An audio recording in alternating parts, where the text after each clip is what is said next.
Welcome everyone to another episode of Cinematic Realms. I'm your host, Gwen Webster, and with me as always is Jared. And yeah, just off the top, I should say we had advertised the stream as having our good friend Heidi from Costume Code joining us, but she is dealing with some personal matters and won't say anything more other than to say that our wishes are with her and her family during this time. And yeah, hopefully we'll have her back on in the not too distant future if she's up to it. But yeah, we'll miss her tonight. Um, how are you doing, Jared? Uh, Doing personally very well. I was saddened to hear about the news that Heidi wouldn't be joining us. As you said, we won't say anything more, but it just goes to show you, the fragility of everything, but also, in proximity to the great joy, because, we were off last week, and the reason we were off last week was because my beloved younger sister Jordan got married to the love of her life, Ned, and we had a big party, a big successful wedding with family and friends from all over the country and all over the world, gathering in Carmel Valley to celebrate the start of their lives together. And we had it was a beautiful ceremony. I got to give a speech that fortunately was very well received. Jordan and Ned's vows were beautiful, and then it rained on the day, but it actually held off throughout the entirety of the ceremony, and then it rained after during dinner and all the evening festivities. But we didn't care. We partied, and we partied hard. And it was a truly joyous occasion. Of course, in the aftermath of the partying, I was mentioning to you a couple days later, I did get a little bit sick. But that's to be expected when you are not only dancing and shouting in close proximity with hundreds of other people, but also imbibing spirits at a higher than normal quantity. And so, but fortunately, I was only under the weather for a day or two, and I took a couple days off work. But overall, like I said, it's a reminder of the things that are really important in life, and my sister Jordan is one of my favorite people in the entire world, and I could not be happier for her and her husband. And yeah, I can't wait to see what the rest of their lives bring them.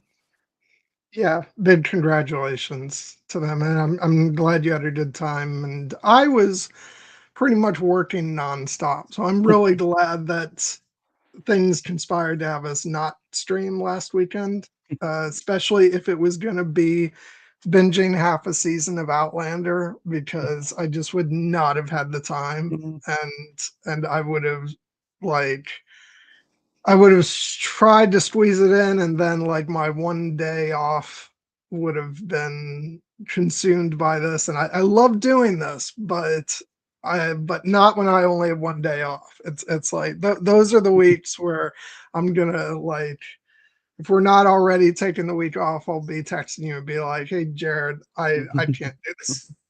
I need to relax." And even so, like it still wasn't enough. It felt like I went right back to work, and thankfully I've had a nice long weekend this week. So and yeah, I got to go see what has turned out not only to instantly be one of my favorite movies of the year, but Mm-hmm. honest to God, instantly one of my favorite science fiction films of all time, and that is Project Hail Mary, which I had Yeah. not gotten out to see uh like for a while. It's been out for a number of weeks, and finally got to see it, and loved it so much that I immediately regretted not like finding the time to go see it in IMAX, which I will be doing tomorrow. Nice. Because I have to see it on like the biggest screen possible with the best sound and like everything. It was such a fantastic movie, and we will talk about it on this channel at some point, probably when it comes out on video. But yeah, oh my God, it was so good.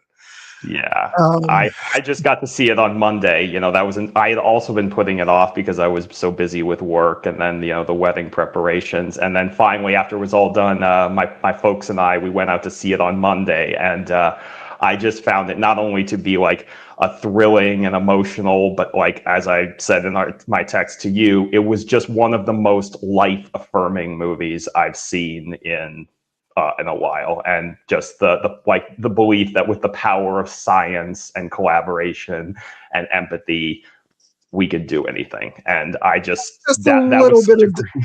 and just a little bit of deceit. Mm-hmm. Which Yeah. we'll get into when we talk about it. It's the only part of the movie where I don't like dislike it, but it's like, oh, I have complicated feelings about that. And so it'll be nice to like talk about that. And yeah, so we'll get to that at some point in the future. Yeah. Hopefully not too long.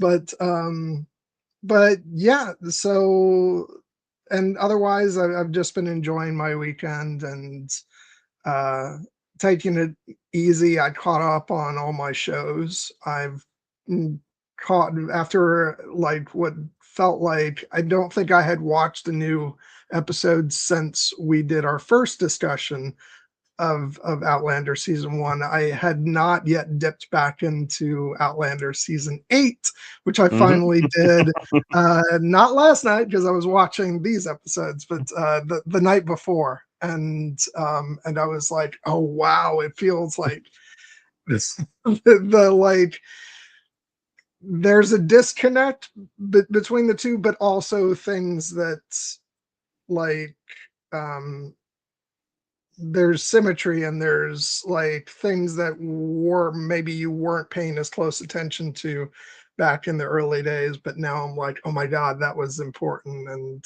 especially like I'm gonna have to work hard like not to shout out spoilers on our next discussion, because like season 2 especially has a lot of stuff that is factoring into this final season. So yeah, I can't wait to rewatch those episodes. But yeah, so I caught up on the episodes of the new season of Outlander. I finally started the final season of Spartacus. Um, and I caught up on Daredevil Born Again. And I think that's it. And I'm getting ready, you know, probably not late tonight, probably tomorrow to watch the new episodes of Maul Shadow Lord. So, so yeah, I got a lot of wheels spinning, but it's a nice problem to have. It is. I've not been watching nearly as much TV as you. The only show I'm watching right now, other than Outlander, is the aforementioned Maul Shadow Lord, which, oh my god, that show is so good. And we will be talking about it soon enough. Yep. But right now we're talking about these episodes, and whew, I watched the last 4 episodes this morning, or this morning slash this afternoon, and I knew it was going to be rough viewing, but whew, it really had my emotions in overdrive, and yeah, it's we're gonna get into all that, but I'm interested like what your big picture feelings on these episodes were, and also now season 1 as a whole, now that you've gotten the chance to sort of take in the whole thing. Well, I will say regarding, the latter half of of season 1, I won't say it was necessarily an enjoyable experience, but I was very impressed with the episodes, and in particular, I was very impressed with this back half of season 1 and how it kind of ties the entire season together, because this is, been an interesting journey to kind of consume the first 16 episodes of this show in kind of these two big batches. And overall, I said last week that I'm in on the show, and that remains absolutely true after finishing season 1. I did think that, like, in terms of this back half of the season, there were some episodes that I thought were like possibly my favorite of the entire season. One, like I really, the episode I'm thinking about specifically is the Devil's Mark, which is the witch trial episode. And then I will acknowledge there were a couple of stretches in this season where I did start to feel that perhaps they were dragging out certain, beats or storylines. But the emotional power of the conclusion of this season, I thought, really brought it all home. And I was interested to see where the show left off, because it ends with Jamie and Claire kind of sailing off into an unknown future. Even though their future is written in certain ways, it's one of the the idea that they perhaps have the power to change things, at least to a certain extent. And I was very, very moved by just overall the power of the love story between these two, because with Jamie, like, we'll talk about like Claire's choice ultimately to, at this for now, to stay with Jamie, and to, when given the chance to go back to her old life, choosing not to do that. And at the time, I found that an interesting choice, mostly in the sense that it comes right on the aftermath of Claire being tried as a witch. And I was like, she would be well within her rights to be, yeah, this was fun, but I'm done with the 18th century now. But obviously, there's no force in this world more powerful than love. And once you saw the depth of the bond between these two characters, I understood, like, of course, this is why she had to stay. Even though both characters suffer greatly, but they are together through it all. And I have the feeling that as long as that remains the case, they can meet whatever comes their way. Yeah. Yeah. Yeah, this was, I will say, like, watching this second half of the season was interesting for me at the time, because um this was around the time that I was learning the lesson from Game of Thrones that it may not be a wise decision to be, like, listening to online discourse.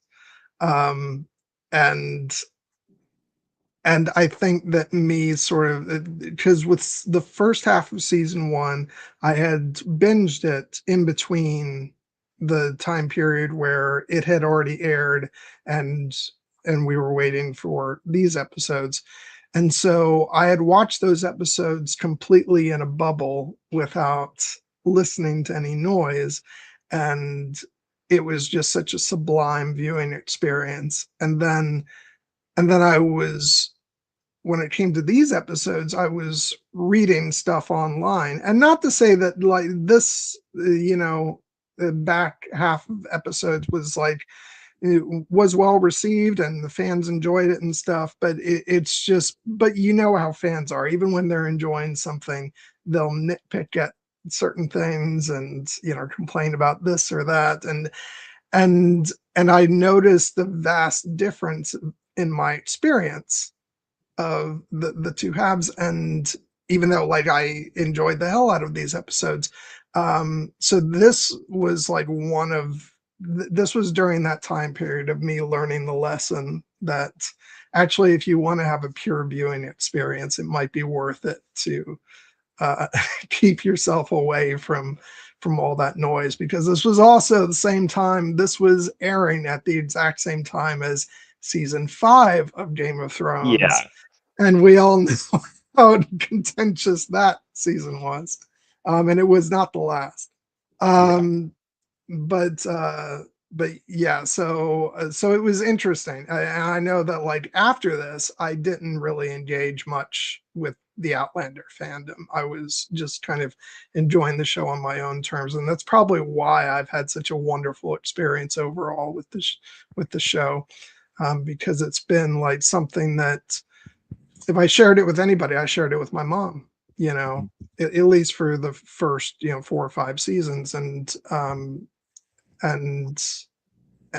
so I think that's why it's remained this kind of special little show for me because I wasn't being affected by all the noise. And and so that's a lesson I've tried to take into other things that I would like to enjoy.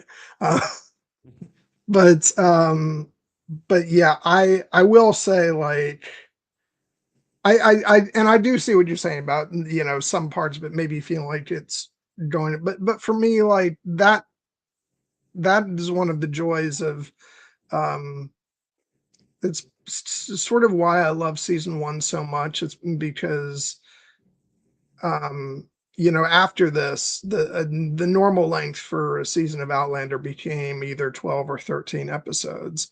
And while I wouldn't say that any of those seasons are particularly rushed or anything, it's I do feel like this first season had lots of time to breathe, and, like, and sure, I mean, maybe some people would, use the dreaded term, filler episodes or whatever. But I'm like, no, give me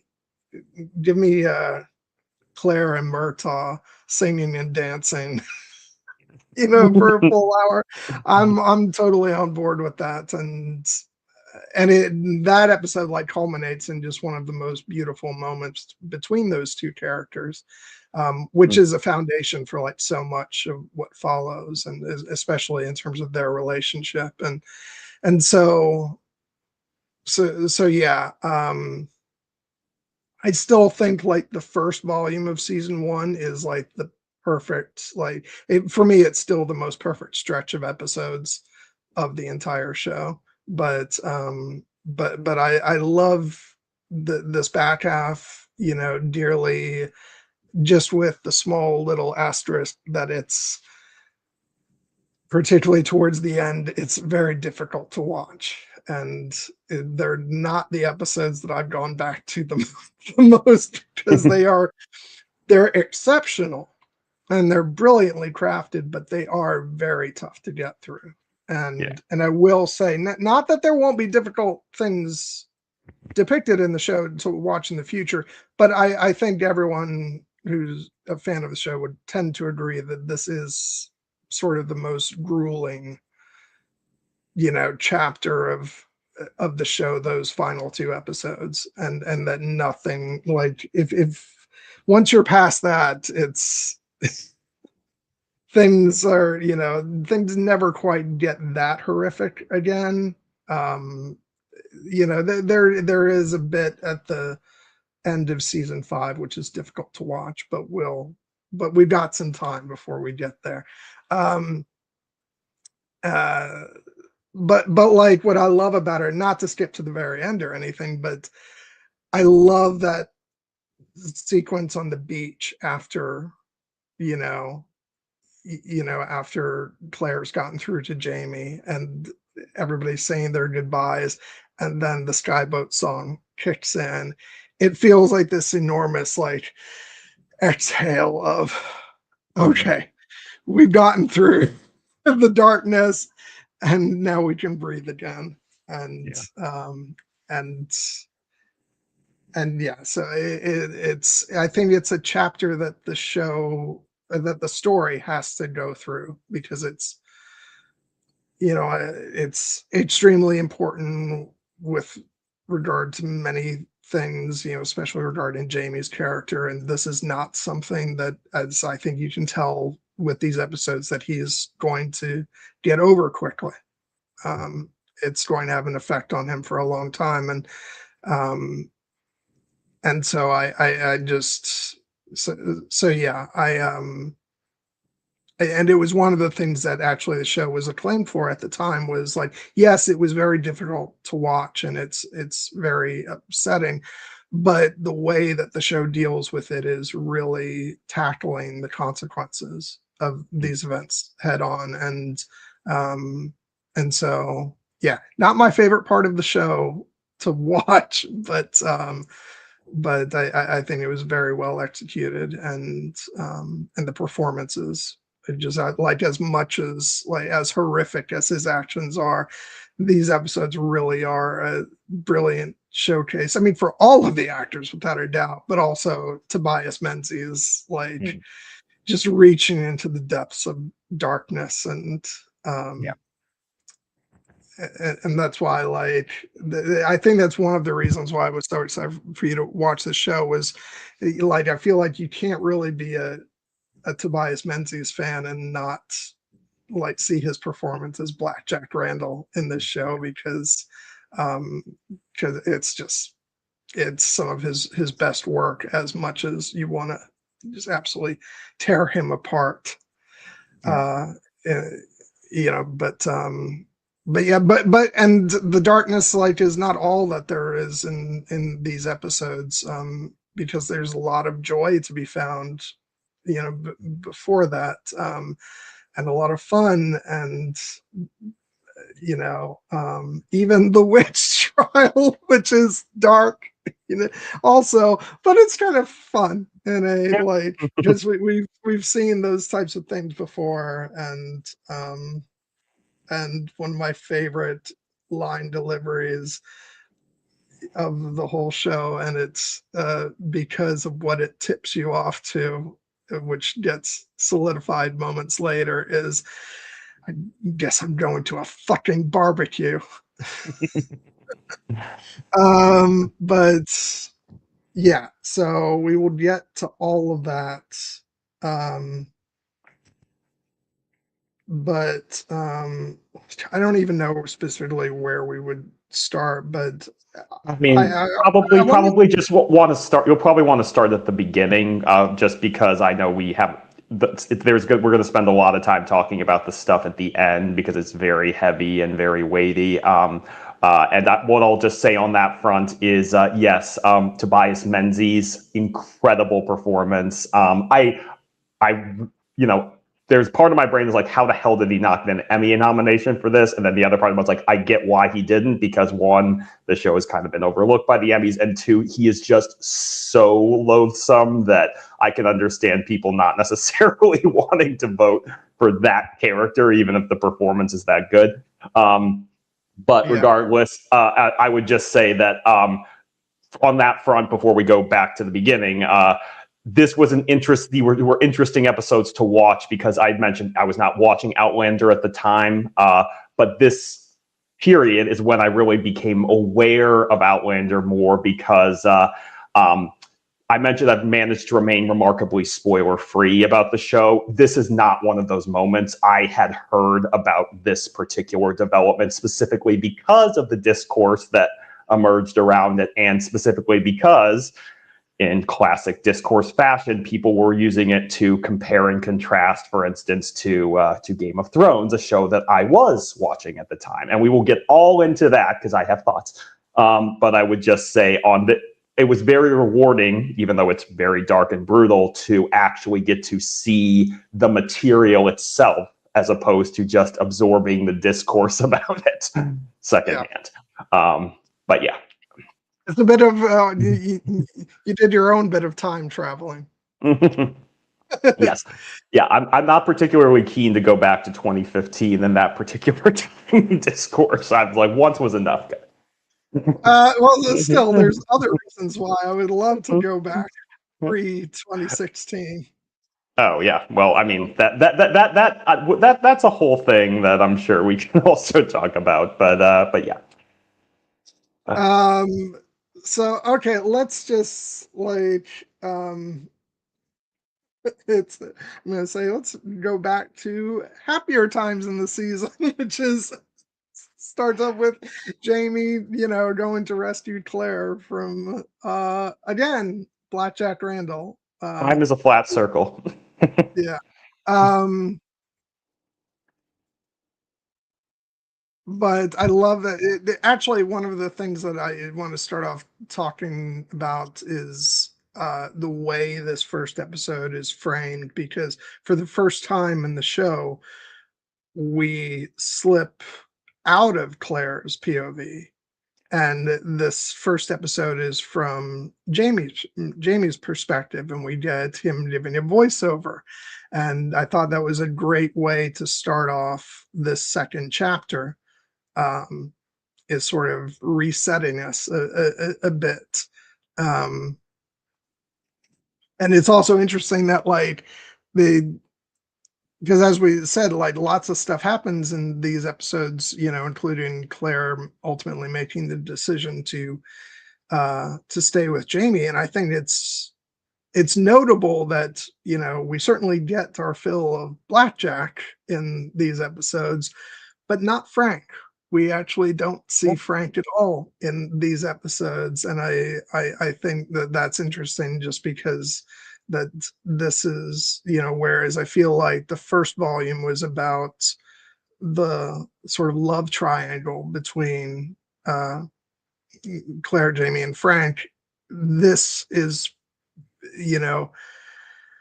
it's strangely enough also about a triangle between between Claire, Jamie, and Black Jack, but also predominantly like about the relationship between Claire and Jamie and them like solidifying their love for one another. And so yeah.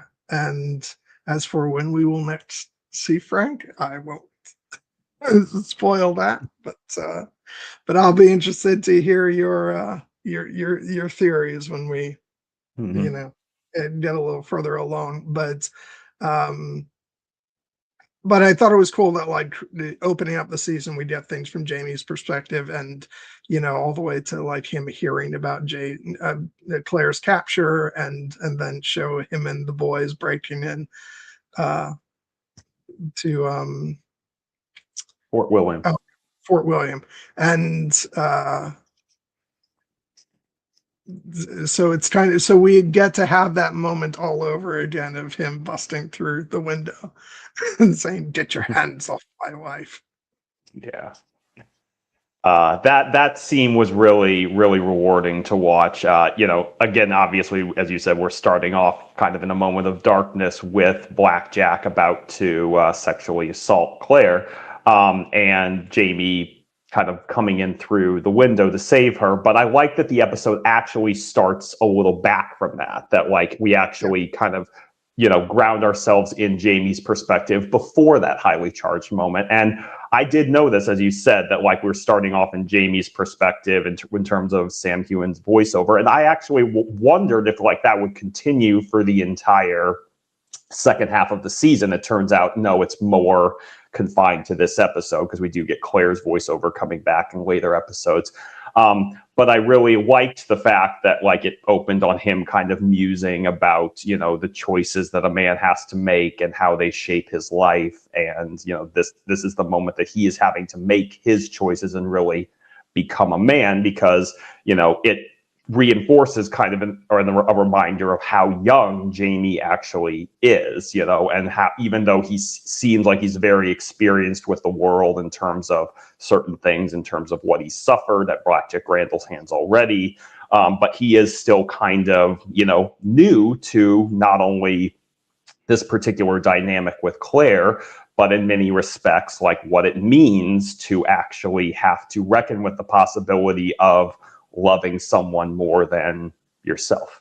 And I think that, as I said, once you get into the actual dynamic, like it's just cool to see Jamie essentially trick Randall in that way, where, Randall thinks that he can manipulate Jamie, and because he has Claire literally with a dagger to her throat, and he can because Jamie does not want to see Claire hurt. But it was so satisfying to get that moment when Randall thinks like, "You rube, I've just got you. I'm going to shoot you." Oh, shit. And then Jamie just knocks him out.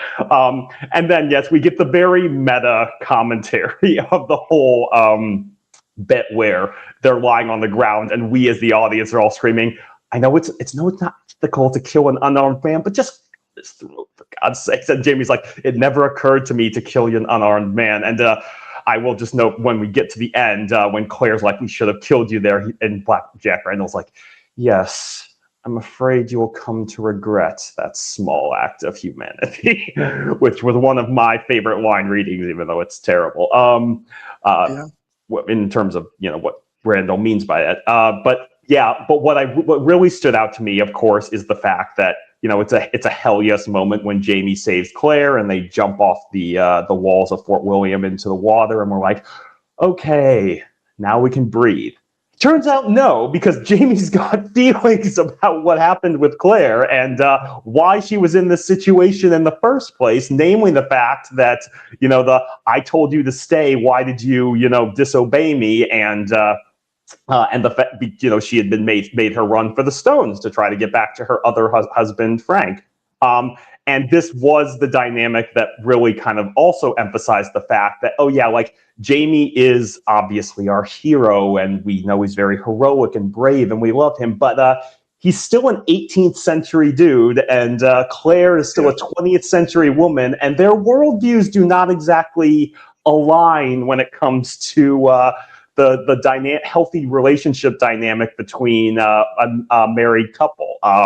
Because yes, Jamie still has the 18th century idea that, like, you're my wife, you should do what I tell you. And Claire understandably sees that as like, oh, so you basically see me as your property. And he's like, not quite that, but he is like, you will respect me. And then it's actually kind of, you know, shocking to see just how vicious they get in their rhetoric against one another, right up until the point when, of course, it emotionally breaks open, and we see that the reason Jamie is acting this way is because he recognized for the first time what it would mean and what it would to lose Claire. And as he said, it's tearing his guts out. And it just seeing him kind of collapse into that level of emotional vulnerability, of course, is what brings Claire back from her brink of anger. And we think that, like, okay, they've had it out, and now that's going to be the emotional resolution. But then, of course, societal pressures come in with fucking Dougal and the rest of them, where they're like, oh, no, you still have to punish your wife for her disobedience. And yeah, that scene where I'm like, yeah, it was, in a certain respect, I'm like, okay, maybe this will kind of just be more like Jamie's like trying to let. It's like, oh no, he's actually going to do it, and Claire is not going to forgive him easily for this. And, this is. Let me just say that this was one of the most uncomfortable scenes, like back when I saw it, because you're like, they're riding a really thin line because, like, tonally it's tough because there's a certain, like, you don't want to downplay what is physical abuse, and um I know people had thoughts about this back when the show was airing, but yeah, but it's this, like, really tough balancing act between, like, um you know, he's really in the wrong here, but there's also this kind of, dare I say, whimsy about the scene with the way the music is. And but you know, it's not like it happens and she gets over it. She does not. And and that's a big conflict throughout the rest of the episode. And I love the moment when they're back at Castle Leoch, and you know, and he's preparing to bed with her, and she's like, what do you think you're doing? And he's like, right. It's like, no, you had that coming, dude. But yeah, yeah, again, the different centuries, and, like, you know, Jamie is very much, you know, man of his time. Although that I will say, one has to say, I'm not sure that this was completely historically accurate. It's something that but it works for the sort of the character interactions and sort of the point they're trying to get across, of that, you know, these are people from two very different times, and Jamie is going to have to sort of learn that his relationship with Claire is maybe not going to be, you know, what is sort of expected of the time, and that he is going to have to respect her, and you know, and he's going to have to listen to her and not be a dumbass. So that is a very fine way of putting it. Because yes, he has a lot to learn just in terms of overall married life, and she has to, being so headstrong, still has to learn that the way that people are expected, to be treated in this world does not exactly align with my particular worldview, and she obviously is not willing to bend, and it means that sometimes it gets her into trouble, unfortunately. Not that she's obviously in the right here. It's just that for the most part, if she's looking for sympathetic ears, she's not going to find too many, unfortunately, in this time. And it's not like, I want to phrase all this delicately, because the way that the episode handled, sometimes you do have to have uncomfortable humor with certain things like this. So even though I despise them all, just those moments of I'm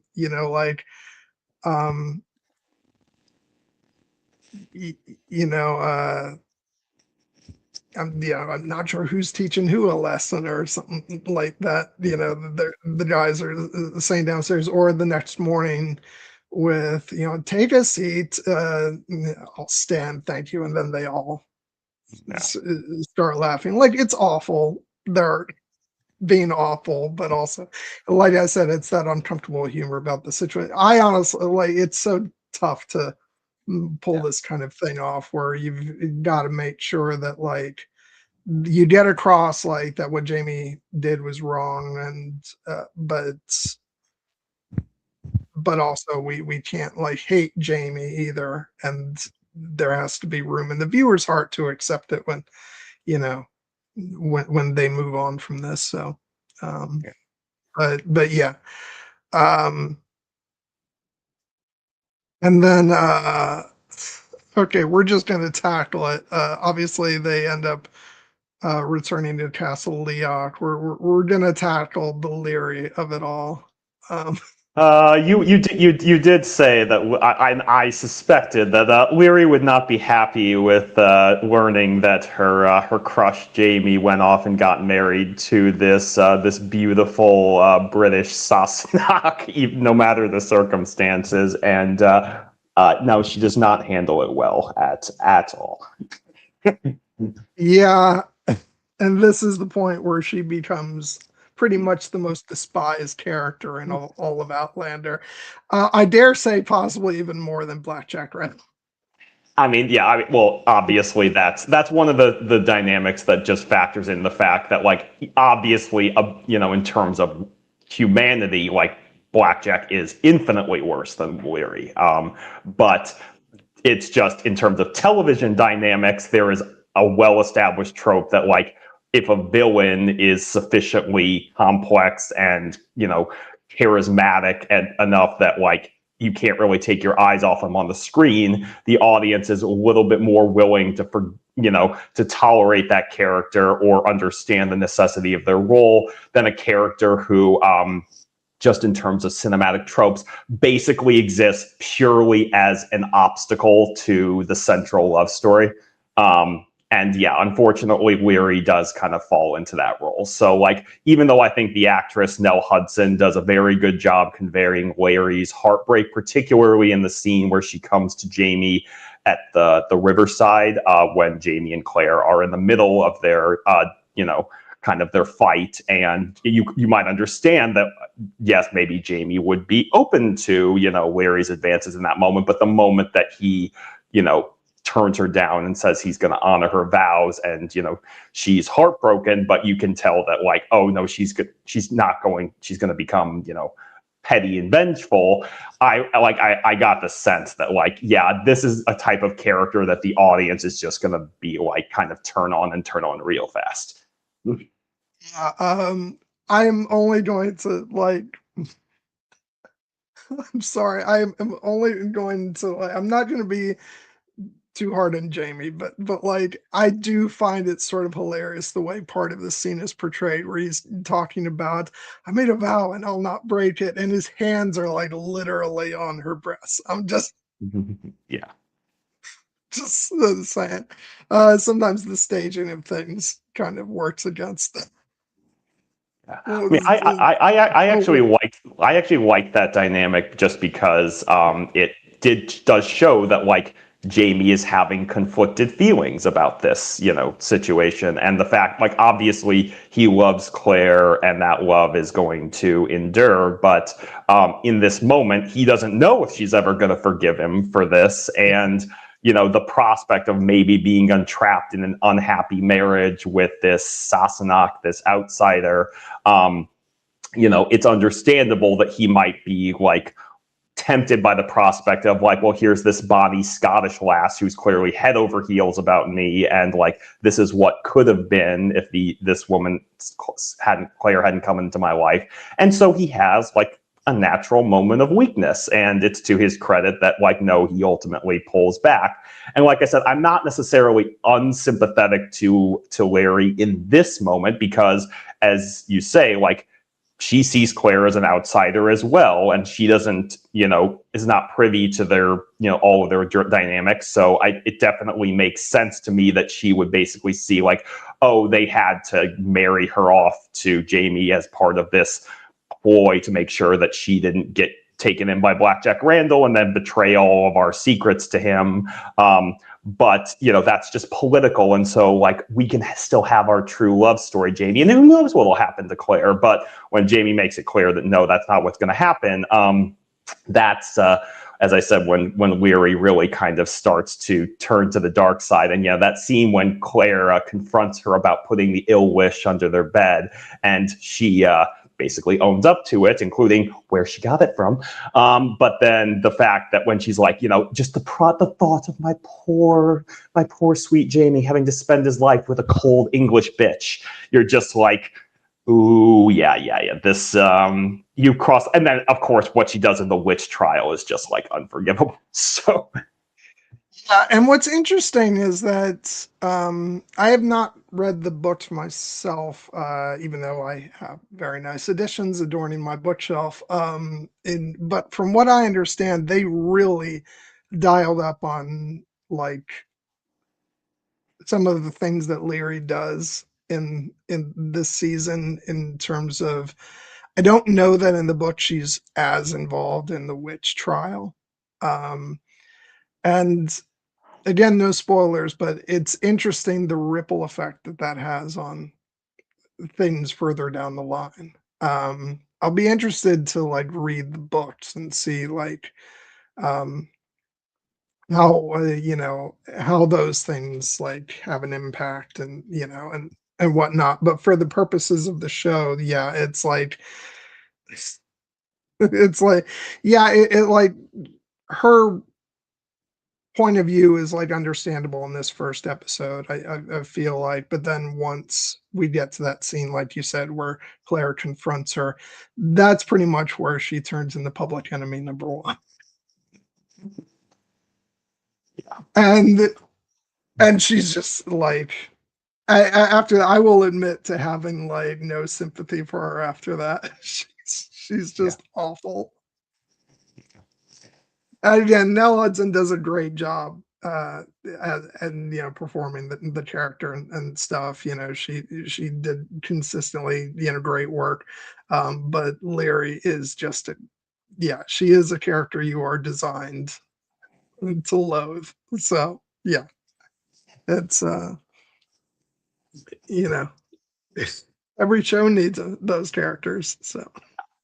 And like I said, I'll be interested, again, not having read the books either, I'll be interested to see if, I don't know when I'll get to read the books, but just, as you said, maybe if they dial up her role and that has impact on the story later down the line, it makes sense to me that they would have her at the trial, for instance, because that episode is really kind of sparse on characters that we know. It's a lot of unfamiliar faces. So having Leary come in as a familiar face to make accusations against Claire and drop the line like, I will dance on the ashes of your grave. You're just like, why it's like, she's enjoying this a little too much, and it doesn't work out for her.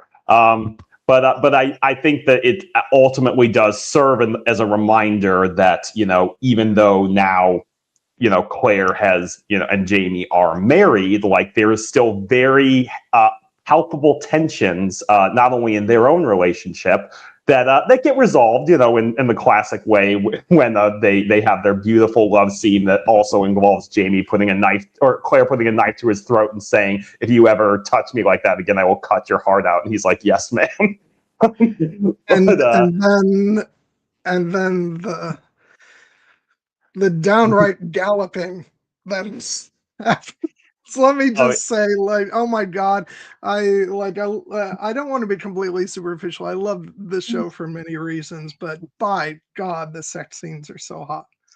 Yeah, no, I mean, we'll touch on it. And I particularly enjoy, in terms of both like beautiful intimacy, but also comedic timing, the sex scene that opens episode 2, where Jamie is basically giving Claire kind of lingus, and then Murtaugh is knocking on the door, and Jamie looks up at you, and he's like, "No," and he goes back to pleasuring Claire, and Murtaugh's just like, "Dude, what are you doing in there? Has my knock grown so feeble, or has your merit duties made you soft?" And you look at, yeah. And when he comes in and he sees Claire looking like very satisfied, he's like, Jamie's just like, what do you want me to do, man?" Oh God, yeah. But no, but going back for a second to, that scene, at the end of in the first episode, that stands as one of my absolute favorite love scenes in the entire show. Just the entire scene, just beginning with,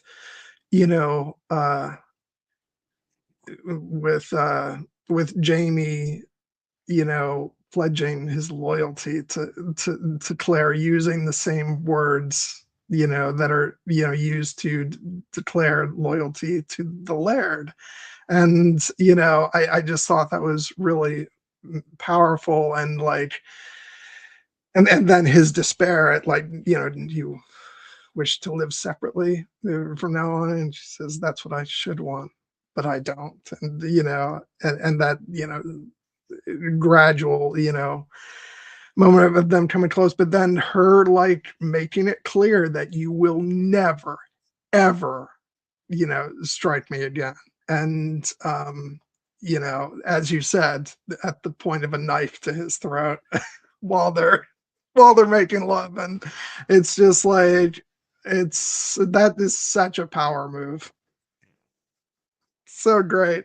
And Bear's music, that cue is called "The Key to Lallybroch," and it's, oh my God, it's so, that particular rendition of their love theme is just so incredible. And there are many of these love scenes in the show where I am just like holding in my breath as I watch it. Yeah, because I mean, you can, I sort of derided the fans for it, last time, but you can see why the fans were constantly shipping the two actors, because their chemistry is off the freaking chart. And so it's understandable. And it's just absolutely, beautiful. And I love the fact afterwards, Jamie is trying to figure out, the the meaning of Claire's, 20th century words. Oh, yeah. What does fucking mean? Well, it's what we just did. That was pretty funny. And then oh God, what was the other? Oh, it was the other one was the word sadist, which what ended up having a humorous context in that moment, where it's a person who takes sexual pleasure from hurting other people, and they kind of laugh it off, but obviously we see the much darker side of that later in the season. So, Yeah, but I love it in that moment because it's like Jamie, just shut up when he says, "Oh, you did not flatter me much, but I cannot fault you for your observation." It's like, Jamie, you guys just got over the fact that Yeah. that you spanked her. Just like, don't don't dig yourself back in that hole. But yeah, so yeah, I love that sequence, and of course it ends with, leading us into the next episode with them with Claire finding the Ill Wish and under the bed. But I want to switch gears for a second because we got a lot of stuff to get through, and we're Yeah. already 50 minutes in. Let's talk about Galus. And did you English. did you enjoy Galus I the season? I Because oh my god, I enjoyed Galus immensely in this season. I would go so far as to say that I think she was, she's become one of my favorite characters in the show, even though, as I reiterated multiple times in the last episode, it's like, I love you, Galus, but I do not trust you at all. And I can see now that my instincts were immensely correct, because Galus is a woman of secrets. And her biggest secret, of course, being the fact that she, like Claire, is also a time traveler. She's from 1968.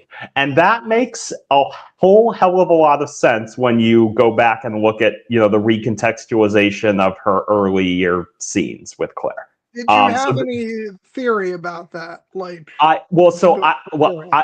I definitely had the sense that Galus was there was, as I said, she knew more about Claire than Claire was letting on. I don't know if I specifically clocked knew definitively that she was also a time traveler. I thought that might be a possibility. Interestingly, one of the possibilities that I was considering was the fact that Galus seems kind of witchy, maybe she actually has some kind of magical powers in a way. And I actually think that this is a more satisfying explanation for why she has kind of the knowledge that she does. And my understanding is that, I get the sense, and you will correct me if I'm wrong, that Galus does not strike me as a woman to whom many things happen by accident. I'm wondering, Claire obviously wound up here by accident, but when Galus was kind of trying to tease her on her purpose, so that's it, you just got here by accident, I'm kind of like, Galus seems like she's here by choice. So what is she doing? Interesting. Yeah. I'm going to take that as soft confirmation that my instincts on that fact are correct. But in particular, the Galus, when Claire goes into the woods to find her and discovers Galus doing the dance that is incredibly and deliberately and obviously evocative of the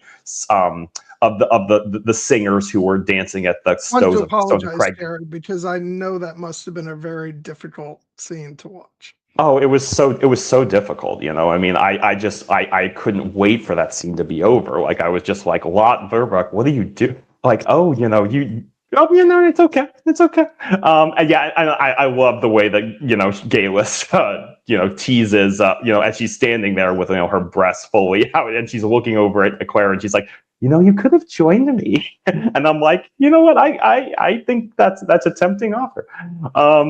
But I also, again, recognize the fact that that Galus seems to be not only here for a reason, with a very specific agenda. The fact that it's revealed that she has been carrying on this love affair with Dougal, and is carrying his child, and seems very. I don't even know if she's enamored with him. I mean, I think she does admire him and sees him as a worthy mate. Clearly, much more than her poor flatulent husband who just has like that is a character. I mean, I knew he wasn't going to meet a good end, but like when he's sitting there like holding his stomach and screaming and like I'm just like, I get why Galus is just like, you're not, I can't win anymore with this guy. But in particular, like it does strike me that Galus like the fact that she is so attracted to Dougal specifically, and of course, what is one of Dougal's big driving forces is that he is involved in this Jacobite rebellion against the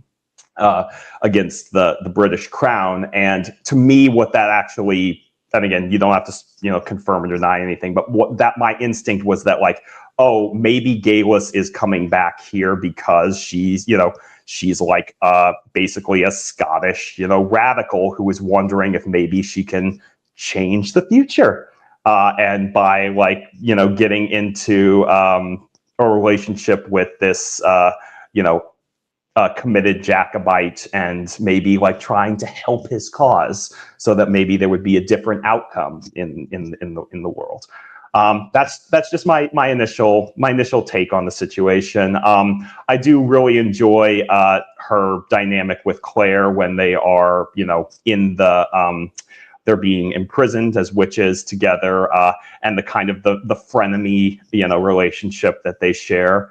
But I was also, surprisingly, moved when Galus, basically offered to take, it was funny when basically Ned Gowan's like, actually, we can't save both of you. And obviously, if we're going to save one of you, we're going to save Claire because Galus, like everyone always thought you were a witch anyway, and like you're doomed.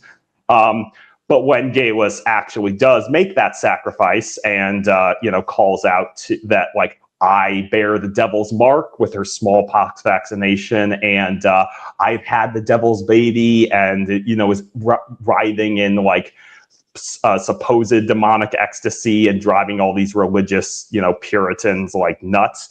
I was impressed that she was making that sacrifice, but again, I'm like, she's doing this for a reason. I don't believe she's sacrificing herself, for like on purpose, like just out of the goodness of her heart. And I will you can say whatever you want, Gwen, but I will just make my position clear. There is a 0% chance Galus is dead. Zero. None. I absolutely refuse to believe it. And the one thing that I'm going to say about that is because this is a very dark and brutal show. And we see horrible things unfold on screen with no visual sparing whatsoever. And I found it very telling that the moment that the crowd is carrying Galus off to her pyre, we get a very definitive cut to black. And I'm like, this show doesn't seem like the type of show that would pass up the opportunity to show a witch burning at the stake and, basically confirm that that's the end of Galus's story. And so I'm like, she's not dead. There is no chance. No chance she is dead. I'm going to take a page from Doodle and says, we won't be talking about Galus Duncan today in response to that. Thank you. But actually, what we are going to talk because we are still talking about it. But yeah. No, she has like always just been one of my favorite like performances on this show because she's just so crazy. And but someone who like is like, I mean, I don't think it's spoiling anything to say, like when she says to Clara, like when she is saying, why are you here, and then she whispers to herself, it can't be for nothing. I like this is someone who is doing what she has done for reasons, and maybe we'll find out what those reasons were. But yeah, it's and as much as like we say like we can't trust her, I do think that and this has like nothing to do with anything outside of these episodes or anything. Just my read on this moment has always been that I think she does choose in that moment to sacrifice herself to let Claire get away. And I think it's real moments of humanity for her. And I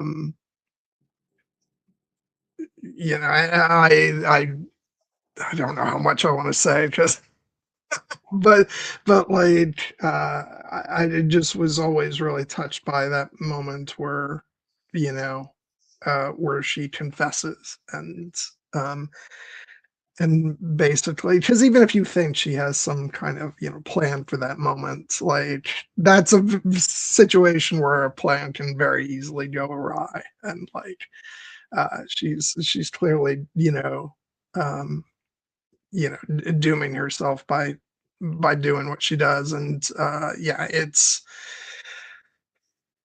and I think Lotte Verbeek's performance is just absolutely incredible in that moment, because I think it's a moment of true emotion and honesty from this character, whereas so much of her that we see prior is so mischievous and keeping her secrets guarded. And that's a moment where she's actually trying to do something to save someone else. And and I think it's probably her most selfless moment. And yeah, so I think that's beautiful. And you talked earlier about the fact that we need characters in the witch trial scene, that we know, because there's so many strangers. And I love the fact that Ned Gowan is part of this sequence, and that he comes and we're left kind of in the dark about what does Colum know, and how involved might he have been. And all I can say is that was that accusation was more shocking, a bit more shocking to me when I first watched the show. But since I have seen the first season of the new prequel series, let me just say that I am much more suspect of of Colum in general, because he is a guy who is very charismatic, but he will do bad things. And so I don't remember exactly how much of a solid answer we get on how involved he was. I believe it's addressed later on down the line. I just don't remember it very well, so I couldn't completely spoil that if I wanted to. But I think the ambiguity is interesting. And but yeah, I just love Ned Gowan. He's just one of my favorite characters because he's such a good person. Yeah. I took it as an immense credit to him that he showed up to defend Claire and Galus in this moment, when he did not have to. And whether or not Colum knew, either way, I doubt he would approve of Ned inserting himself into this situation, but he does. And I will just note, you had mentioned the whole historical inaccuracies sometimes. I did see a line of criticism leveled against this thing, that apparently this takes place in 1743, and there was a Witchcraft Act of 1735 that repealed the 1563 Scottish Witchcraft Act, which effectively ended illegal executions for witchcraft in Scotland. And people were like, so it's too late. This couldn't have happened at this time. And I'm like, you know what? Enough. I don't care.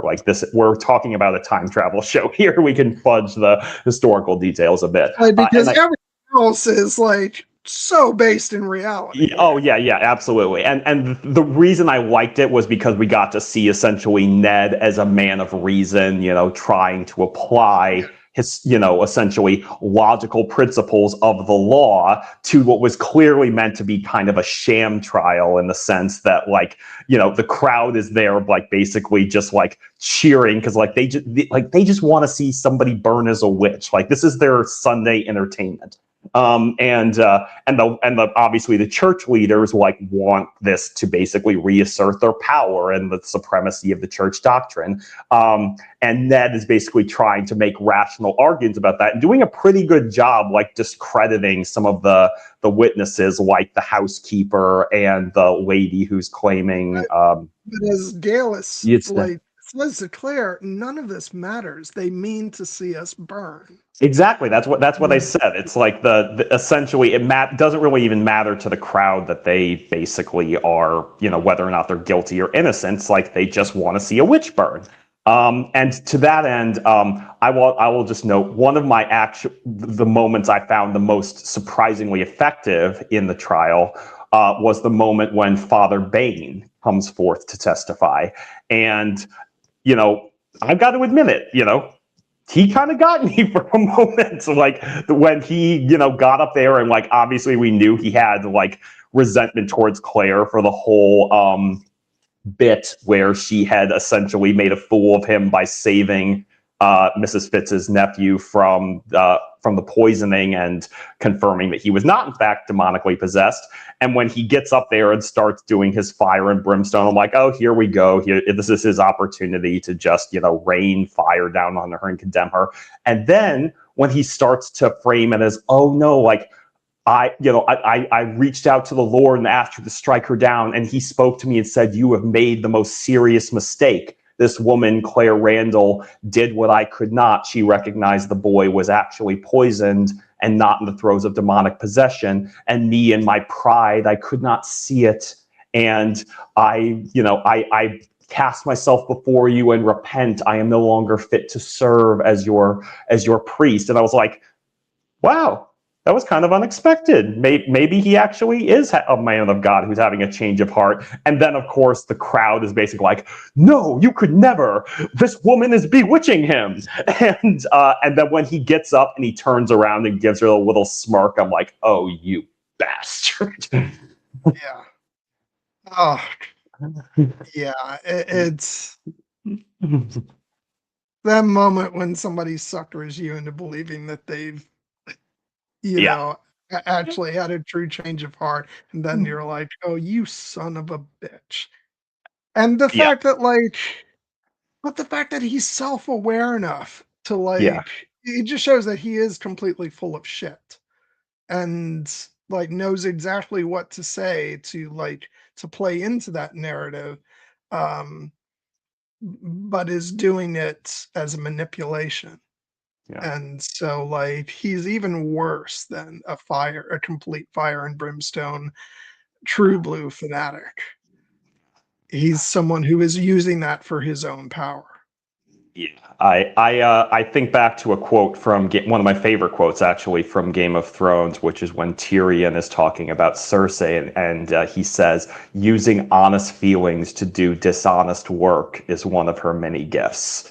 And that is exactly what Father Bain was doing here. I don't know if I'm ever going to trust a character played by Tim McInnery ever again, because after what freaking Robert Glover did on Game of Thrones and now this, I'm just like, you're on my shit list, guy, until you prove otherwise. That obviously he's a great actor and it's a great performance, but just like this, you fool me once, shame on you. Fool me twice, shame.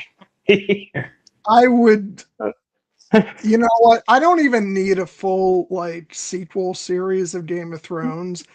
I just want to see the moment that Robert Glover comes crawling to Sansa. Oh my god, yes. And what that scene looks like. Yeah. I think he might wanna stay holed up at Deepwood Mott for a while, because when he basically was just like, I did not fight beside you on the field and I regret that to my dying day, and then he doesn't show up again when they need him, and when he and then basically he shows up and John's obviously gone off to the wall at this point, but Sansa's like, about that guy. Yeah, we fucking beat the Army of the Dead, and you weren't there. So any help you're expecting to get from us ain't forthcoming. Yeah. Oh man. um. So yeah, and you mentioned when the Leary comes into and it's just like I'm sorry, this is not very feminist of me, but like it is kind of that like, oh you when she walks in there.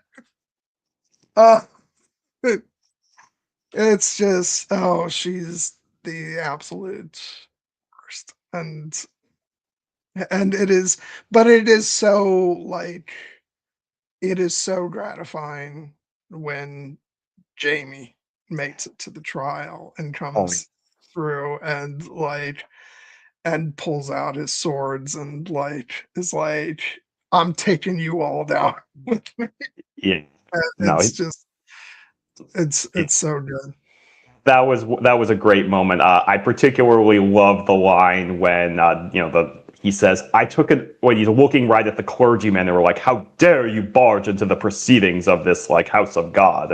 And he's just like, he looks at them. He says, "I took an oath before God to protect this woman, and if you're telling me that you are a higher authority than he, well, I'm not of that opinion myself." And I'm like, fuck yes, that is such a classic, good guy moment. And obviously, like, what ultimately gets them out of this situation is Gallus's sacrifice, which I even though, as I said, yes, I still don't fully trust Gallus, and I think that she had ulterior motives. I was moved that, like, I do think that she has some affection for Claire, and that I do think that she did this in this moment because I think that she wanted to save Claire, whether or not that's purely out of the goodness of her heart or because she thinks maybe Claire still has a role to play in whatever larger game I'm playing. Like, as you said, like, it's still a great risk for her to essentially, offer herself up to the mob and say, "Take me, I bear the devil's mark, and then I'm carrying the devil's baby." Like, it's a pretty it's a risky play. It's just that everything I've seen of Gallus, I'm like, she strikes me as the person who knows how to mark the exit before she goes into a dangerous situation. So I believe she found a way to get herself out of this. She's also overconfident though, because she believes that Dougal was going to come and save them, but she's not privy to the information that Dougal has been banished. Oh yes, let's go there because Can we actually? Yeah, we're going to talk about that, and then I want to backtrack also a little bit to talk about something else that we kind of glossed over. But yeah, the the duo of murderers known as Galus Duncan, and well, he's not like he doesn't actually commit any of the deeds, but he's certainly overjoyed at the death of her husband, less so his wife, which yeah. is actually like one of the true displays of humanity from Yeah. Dougal, where despite the fact that he and Dallas are entwined and Mm-hmm. involved in this love affair, he's absolutely torn apart by the loss of his wife. And Yeah. it's another one of those scenes that makes you like, Dougal is awful, but I still feel for the guy. Yeah. No, he's a complex, fascinating character, and like obviously in this show we have never seen his wife on screen, so it's really all on Graham McTavish's performance to kind of sell his despair. Because yes, even though it seems like there was not great attraction or love necessarily from him towards her, like she was still the mother of his children and his wife for many years, and like it reflects somewhat well on him that he is that despondent over her death, even though it's also just a great comedic scene where they're like he's drunk off his ass and trying to fight everybody, and Colm basically calls Claire in to get him drugged so that they can get him out of there. And of course she does that very capably. You don't have to answer this either, but like, I'd be interested to know, like, do we get more of a presence from Dougal's wife in the prequel series? Because I don't know for sure. Dougal has some trysts in the prequel series, but I don't know if any of them are with the woman who will become his wife. I would have to, like, now having watched these early episodes of this show again, I would have to go back and rewatch the prequel series now and be able to pick up on names and stuff. Yeah. So I can't definitively answer that, but we certainly learn a great deal about a lot of these family members. I will say, like, and this comes a little further down the line this season, but once we get into like just how many people were absolutely head over heels in love with Jamie's mother, it's like that takes on a whole new dimension, having seen the prequel series and actually having seen Jamie's mother, and yeah, you can absolutely see why. And so yeah, I'm so glad they've done the prequel series, because it is so reminiscent of this early era of this show, and so it's nice to be able to go back to that and get a lot of really great backstories of these characters.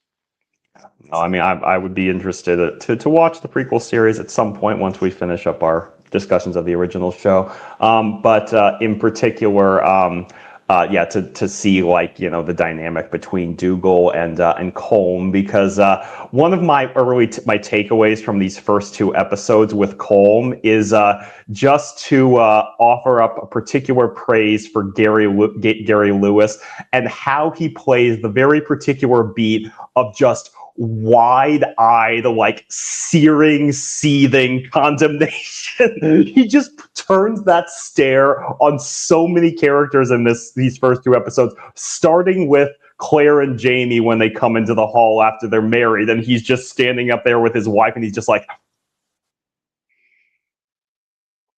congratulations. And then he turns around, and then when, of course, when he's say a damn thing to Jamie. Yeah, and he saves his anger for later. And then, of course, he turns that fury on Dougal because of Dougal's, activities to raise funds for the Jacobite rebellion, even though he earned them honestly. But he did it kind of behind Colm's back. And then even in the scene after Jamie, counsels Colm basically to if not entirely forgive Dougal, but at least like publicly reconcile with him so that the clan doesn't tear itself apart, and allow him to play the rebel. Because of course, the Bonnie Prince Charlie's not showing up here anytime soon. But just the fact that Colm, even in that scene, just can't let his anger entirely go, and he's just like staring at Dougal like, you fucking bastard. Like, you put me in this situation. How much is your loyalty worth? A bag of gold? Yeah. That is like the most insulting thing you could say. Yeah. But also true, kind of true. Yeah, no, but again, I just want to shout out Gary Lewis and it was becoming so like frequent that I was just enjoying the comedic refrain of just his like intense, open-eyed, burning, like seething rage and contempt, like, but still entirely silent until he starts, just shouting in the top of his lungs with his Scottish brogue. I'm like, bravo! I'm enjoying this.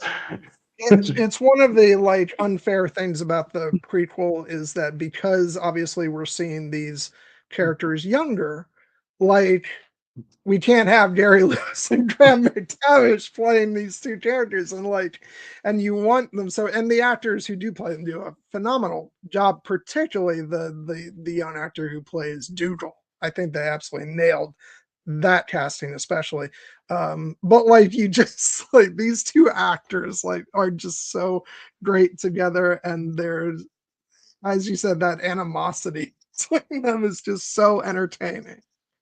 And yeah, I like I would have given anything to like we're not done with Gary Lewis on the show, but just because of the nature of the show and the fact that it tends to move from place to place, like there's not nearly enough of him in the show, and I just loved his performance so much.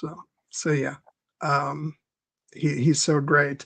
But before we like, I was going to move right on to post the witch trial, but we have to jump back because um because we have to talk about the great Simon Callow as the Duke You, of Sandringham. yeah, you did warn me 2 weeks ago. It's like when you see who is playing the Duke of Sandringham, you will get a kick out of it. So I was prepared for a certain eccentricity, but the moment that Simon Callow flounces onto the screen with all of his flamboyant, gestures, I'm like, oh yeah, I know exactly who this dude is, and he's just a riot to watch. Oh, just like, oh my god, and like his sort of that back and forth like battle of wills, almost like between him and Claire, which continues on. We're not done with that. Like it is just so much fun to watch because like I don't think he's expecting to sort of meet like an equal, Yeah, someone who's actually, he's expecting someone I think less clever, yeah. because he doesn't seem to have a very high opinion of women. And yeah, I wonder and why. yeah, and so yeah, it's just like, yeah, then when she gets one over on him, talking about the Jacobites, and like he changes his tone rather quick. He's like, "Oh, I don't want to be too hasty," and it's so great. He is so much fun, and the fact that like post that when he talks with Jamie um oh god, I'm blanking out on names. It's way too early for that. Murtaugh. When he's talking with Jamie and Murtaugh, and he starts, acting like, yes, I'm all too happy to assist you. And this, it's like, yeah, he would have turned his back on Jamie if not for Claire's maneuvering. And yeah, but it's so much fun. And then the whole thing with the duel, and then when So Jamie's lying on the ground, saunters over, he's like, a duel is one thing, but bloodshed is another. Here, but I will honor my word. Thank you. oh my Like he's just the way he plays the role is just sort of. I have always loved Simon Callow so much. Like I'd love to say that the first thing I saw him in was Amadeus. It was not. It was Ace Ventura: When Nature Calls. But but like he's like so often pops up and like so many things, and he is always such a joy to watch. And I will say I do find it really funny that like standing next to Tom Hulse in Amadeus, he looks like a quite a tall person, but like standing next to anybody else, he's a bit shorter in stature, which I think adds to his charm. Uh, but yeah, but it's always whenever I watch Amadeus, I'm like, why does he seem so much taller than in everything else? But the, yeah, the magic of trickery when it comes to actors' heights. Yeah, I like he was a riot. I will call out perhaps my favorite line of his, which is when they're recounting the crimes of Black Jack Randall, and he has the line, "Damn that Randall! I must admit that shielding him from the consequences of his misdeeds sometimes feels like a full-time occupation, and I loathe the work." Did you get a flashback to Tavington? Damn that man! You read my mind. I mentioned a similar callback with I think Brigadier General Lord Thomas in season 1, or the first half of season 1, with his kind of distaste for Randall, but obviously like this. With kind of the classic British pomposity, is like it feels like those two characters, like Cornwallis, almost like split into two, and they both hate Randall in the same way that Cornwallis hates Tavington with a Tavington, damn him, damn that man. In this case, the kicker is I must admit, shielding him from the consequences of his misdeeds sometimes feels like a full-time occupation, and I loathe work. That is just so great. Yes, the duel is freaking hilarious, not only because of the Duke of Sandringham's just kind of completely being out of his depth in that situation, but just the fact that the Scottish people that he was the McDonald's that he had gotten into trouble with because of his gambling are just so clearly like itching at the chance to take it out their frustrations on both him and Jamie. And so of course when they start to throw insults and then they get into the duel, it's like it's bloody, but it's also hilarious. Higher situation is so absurd because it's like the Duke has been challenged to a duel because he didn't pay his debt. Yeah. And but honor will be satisfied by this duel in which nobody's actually getting hurt. They're just exchanging shots. And it's but he still doesn't have to pay. And the other Scots clearly are like, this is such bullshit. Yeah, it turns out perhaps dueling is not the greatest way to perhaps settle one's conflicts in this era. Although I did wonder if the Scottish guy was about to pull an Alexander Hamilton situation with the Duke. It does not happen. I just love. Yeah, Simon Cowell is just so great the way like they change the shots, and it's like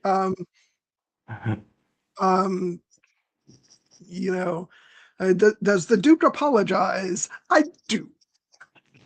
Oh my God! Like, let's drink. Yeah. The Duke has certain qualities that perhaps make him not the most well-suited individual to be administering serious political things or delivering messages, because the moment when it's revealed later, unfortunately, that somehow shocker of all shockers, that petition of complaint against Black Jack Randall not only didn't make it to the tribunal court, but wound up back in Black Jack Randall's hands. I'm like, I don't think it was that hard for Black Jack Randall to manipulate the Duke into making sure that petition did not see the light of day. Okay, so let's move back to like right after the witch trial, which is one of the most pivotal, sections of the season, which is where Damien and Claire escape, but they settle down, after riding away for a while and sit down in the woods, and Jamie, having heard that, that a particular mark is, from, Dale has said it's the devil's mark, knows that Claire has an identical mark and inquires about that, but it's actually a smallpox vaccine. And what results is Claire telling him everything. And it's just such a wonderful scene because obviously, like, both of their performances are just so great. With Claire, her sort of fear but also relief, like just flat out saying everything, and then just watching Jamie's face and the way that Sam Heughan performs this sort of like shocking amazement, but also actually that makes a whole lot of sense. Yeah. And just we slowly build up to you think I'm mad, don't you? He's like, no, I don't. I believe you. And it's such a relief, he says that he doesn't understand it, but he believes it. And it's just so wonderful because it's a moment where they're finally on true equal footing, where there's no more like, there's no lies, there's no omissions of truth or, anything. And Claire is able to be completely honest with him. And this moment and also the moments that follow are kind of, I think, what really transforms their relationship into like, post this. Like, I do think this is still a moment where Claire, when Jamie ends up taking her to the stones, I think it is a moment where you could still imagine her like taking either path. Yeah. But I think that's what makes it so important, the fact that she chooses in this moment to stay with Jamie, and then that is a decision that then changes the course of both of their lives moving forward. And it's where she has fully pledged herself to him, and it's so beautiful, so emotional. And yeah, I just after all the like the stress and anxiety of everything in the episode that preceded this section, it's just such a it's such a wonderful thing to watch. And yeah, I'll save my heavy sighing for when we can talk about just the final moments of the episode. But I just love it so much. And you said this was one of your favorite episodes of this season. And I think it is one of the best episodes of the series. And yeah, just absolutely wonderful. Yeah, no, I'll go a step further and say that this is my favorite episode of season 1, because not only we get the incredible drama and revelations of the witch trial, but then we have essentially this entire 20-minute coda when it's really just Jamie and Claire and like their intimacy and their relationship and their honesty with one another. And the fact that, yes, like in this moment, Jamie asks for Claire to tell him the truth, and she finally does. And as crazy as, as radical and crazy as the truth is to believe, like he consents, because of their connection, that she is being honest. And I do love his line when he says, like, even though he does believe her, like, it would have been a good deal easier if you had only been a witch. But he also, like, in that moment when he reacts, it takes in that information and, as you say, like, sees like, okay, so this actually does explain a lot of the questions that I have about, you and why you're, like, how we found you in the situation that you did. And I love the fact that he asked her basically to, like, you don't need to, you don't need to tell. I know there are things that you do not want to tell me still, but I only ask that when you do tell me something, it be the truth. And that's a gesture of trust on his part, and one that she reciprocates by her continued honesty, and some great moments, like in the start of the next episode, like when she's telling him basically about like airplanes and stuff. And he's so we would talk about that. yeah, but they flap, and it's like, yeah, no, and obviously that comes into bear in the fact that, like, we'll talk more about, like, when they get up to talk to Jenny, and the fact that Claire basically almost has like these prophet-like bits of knowledge that she's going to drop. But in particular, I love the beat that, as they're unfolding, like the whole thing where Jamie is essentially taking her somewhere, and he's telling her constantly about Lallybrook, and the fact that he's like, that will be our home, like, you'll be happy there. But all the while, he's telling her this, but he's actually taking her to the Stones at Craignadoon.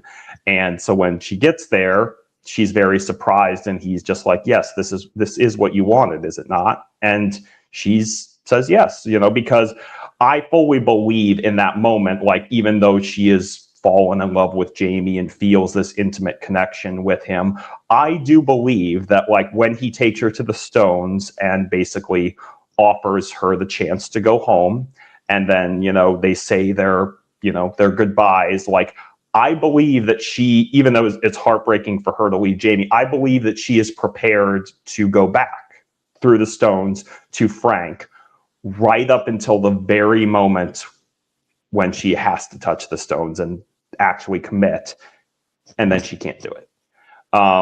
And, like, obviously we get the very effective, like, cut to black, and then it goes back to Jamie, and he's crying, and because he believes he's lost the woman he loves, and then she emerges from the darkness with the line that I'm sure is the one that, sends you into all of the sighs. It's a line that I had heard out of context before the Take Me Home to Lallybrook, but when I saw it in context, I'm like, oh yeah, I get why that's the most beloved moment in the series. That is a classic.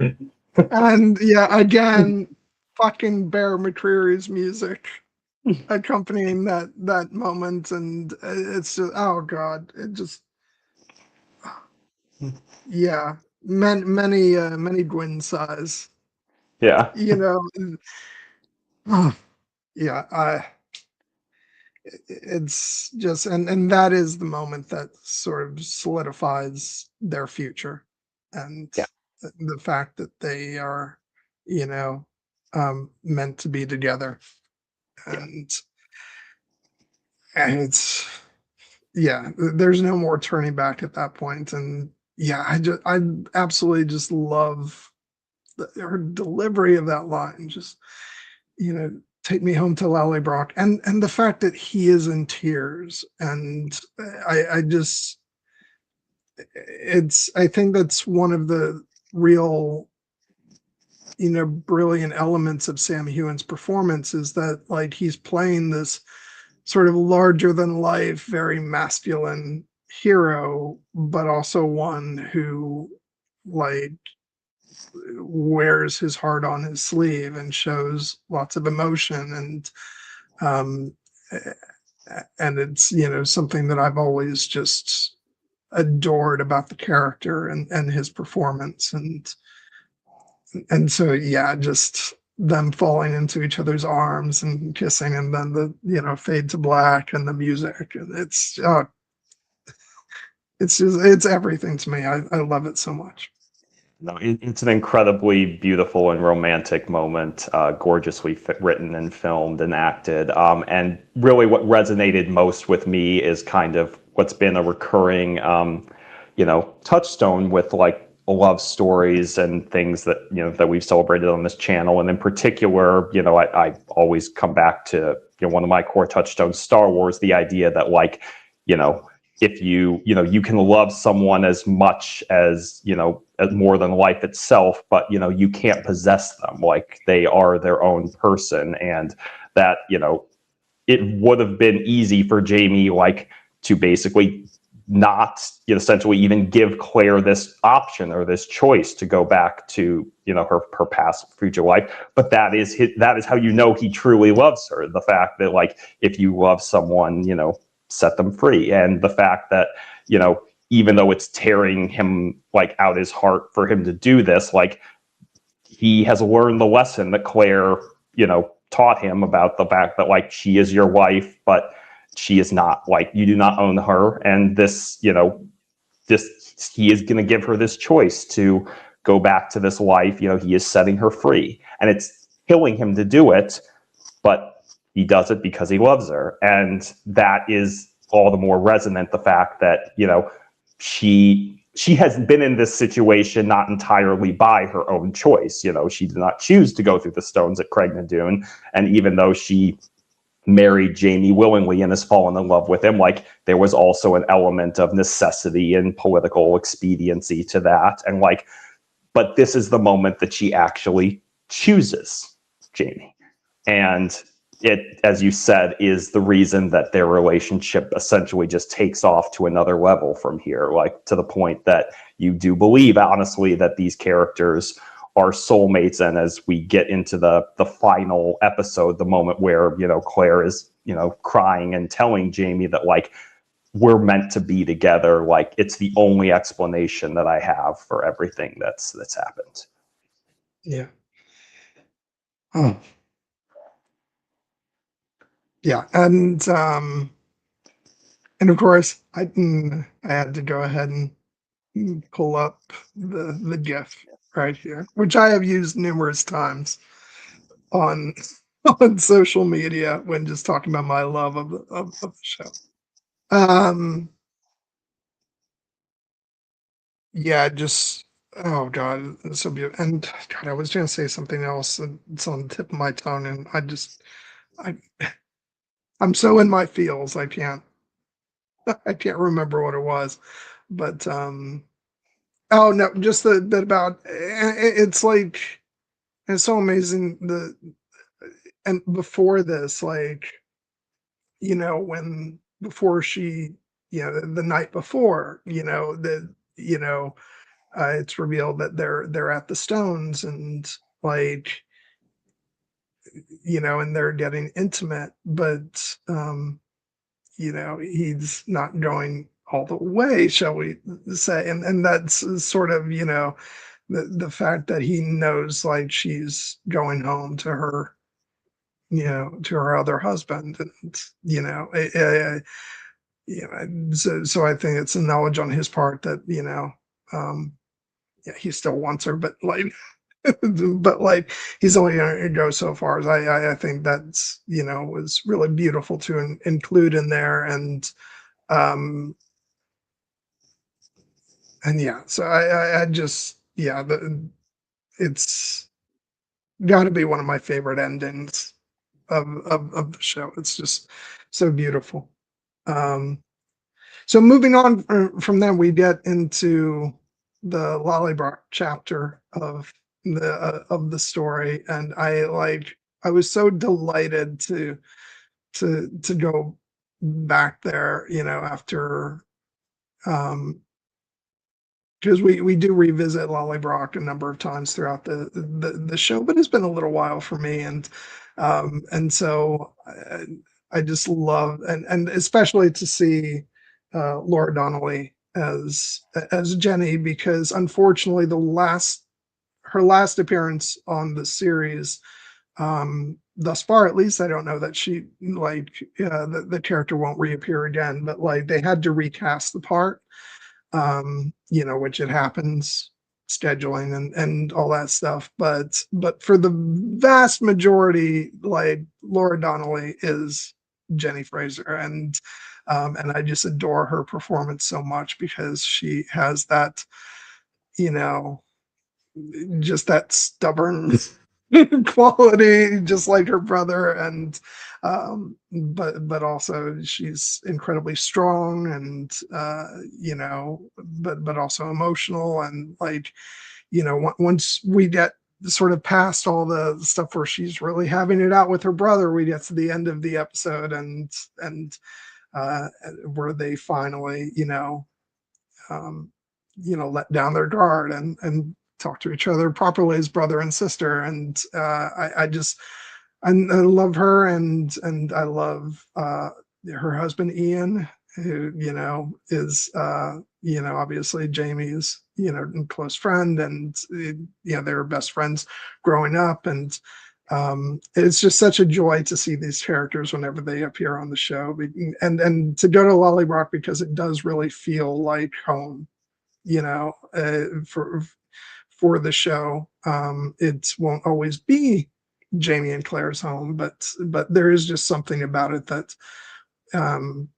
that I think instantly it sort of feels like this is sort of, even though it's not always a safe place, but it feels like a safe place for the characters, and just the idea of being home and being surrounded by family. And so I loved watching these episodes again, even if Jamie is being really pig-headed during much of it, because he's the Laird. But I just love the interplay between all the characters. No, I freaking love Laura Donnelly as Jenny. I'd mentioned in the first half, like I was like a little disappointed at how little we got of her in the first half of the season, but this second half more than made up for it. She's great. And yes, I'm a sucker for a good brother-sister relationship in these types of movies and shows, and her relationship with Jamie, where there's obvious like sources of tension, but there's just such obvious and manifest love there. That when that eventually they are going to see eye to eye, and I appreciated that there was obviously the familiar source of conflict that was going to be weeded in with the fact that Jenny has been very competently running Lollybrook while Jamie is off, on his own, and so when he swoops in to resume his position as Laird and is not perhaps consulting her as much as she would like she's not going to be that appreciative of that, and is going to let him know that when she thinks he's messing things up. And I enjoyed those dynamic. I also did appreciate the initial source of tension, and how it ties back into Jamie's trauma, and the fact that part of the reason Jamie has unfortunately been staying away, not only because of the price on his head, is essentially the last time he was at Lollybrook was the traumatic event where Randall was torturing him for many times, and then he was essentially forcing his compliance by threatening Jenny, and that basically Jamie had lived with the knowledge, which turned out to not be the whole story, that he believed that not only had Randall raped Jenny, but that Jenny had been forced to have Randall's bastard child, which, as it turns out, is something that Dougal propagated for his own selfish reasons. And so that moment when, was I talking earlier about feeling sorry for Dougal? Because that's one of the worst. We'll get to that scene. Yeah. But, God. But that was that scene when what should be a very joyous moment when Jenny's young son, named after Jamie, comes up to him, and he's recoiling because he thinks that kid is Randall's bastard son, and Jenny has to very definitively correct him on that no, this is my son with my husband, Ian, your old friend. And that's the first of many moments when we see that Jamie's assumptions about what happened should have been challenged, and the fact that it takes until the tension builds up to the point that they actually can be honest with each other, and Jenny can tell Jamie what actually happened between her and Randall, and the fact that which is again a terrible scene to witness, where he is threatening her with sexual assault. But then, because he's a sadist, he can't get it up because she is mocking him and laughing him, and he can't take it. So he just knocks her out and doesn't actually take advantage of her, obviously that's an immense credit to her and her position, the fact that like she was able to beat him in that situation. But it's heartbreaking because it's yet another reminder of like the untold damage that this guy Jack Randall has just wreaked on the Fraser family. And it's makes it all the more satisfying when Jamie and Jenny do reconcile, and at the grave of their father, and we learn that the absolutely heartbreaking revelation, that Jamie's father had died after witnessing the horrifying trauma that was being inflicted on his son by Randall, and that then Jenny was actually, there was a part of her that resented Jamie because that is why her father died. But when she sees his scars and sees what he has actually been through, like, it makes her reckon like that, no, like we have so much more in common than just like we both loved our father, we both love each other, we both love Lallybrook and our country and our family, and this fucking guy Randall doesn't get to take it from us. And then their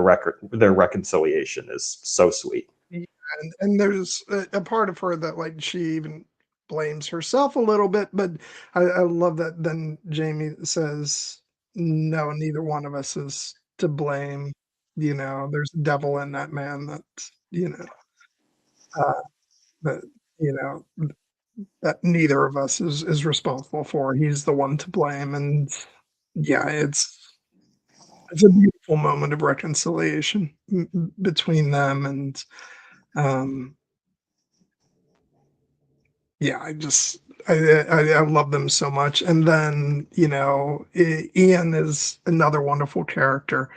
I you know I love him because he's like I love the fact that like he and Claire sort of establish a bond, that it's like they're both married to these headstrong Frasers. And I love the scene where they're both up late at night and sort of commiserating over that. Yeah, and I particularly love the scene where Ian relays how Jenny basically proposed to him, where she basically like walked up to him while he was working in the fields one day, kissed him, and like, right, we're getting married on this day. Make sure you show up. And I would have been like, Um, yes, ma'am. there's, there's something you said to the fact of, made you think I had any choice in the matter, or Yeah. something like that. But there's also a similar sentiment earlier in the back half of the season, um, where they're trying to knock Dougal out when he's raging, and Claire's like, "How are you gonna get him to drink it?" And Angus is like, "What makes you think he'd refuse?"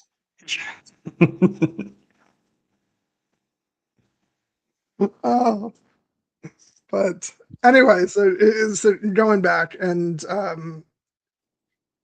I really want to single out like moments in these episodes where in the Lally Brock episode where it's a quiet, intimate moment between Jamie and Claire um where where Jamie's talking about, saying that he wanted her the first time he saw her round ass sitting in front of him, and her, hard head, being against his chest. I just like, oh, Jamie, I get it, but also, Yeah. Again, he's an 18th century man in love with a 20th century woman. He's got to learn the finer points of sweet talking. yeah. But then he pulls it off because, then he says, "But I knew I loved you when you were crying in my arms that first night at Leoc." And yeah, Yeah. but yeah. So Was there anything else in particular from that episode that you want to highlight? Because I do want to like press on because you know, especially because there's stuff in the next two episodes that I want to talk about also before we get to the Wentworth stuff. No, the only other thing I'll call out before we can move into like what happens like when the watch shows up is the great moment when Jamie has been entertaining like all of his tenants and stuff, and imbibing and drinking, and then he's hung over the next morning, and Claire's like a little hair of the dog, and he's like, I might need the whole hound. that was that was a very good moment When he stumbles into the bedroom and she's like not having any of it. And it's like, yeah, all the romance is kind of evaporated in this moment. Yeah, that calls out. I mean, this is from the next episode, but the freaking not medically endorsed moment, but the great moment when when they're getting ready to deliver Jenny's breech baby, and she's like, "Hold on, I need a dram first," and she's like, "Then the baby will come into the world drunk." She's like, "Yeah, then he'll be a true Scot."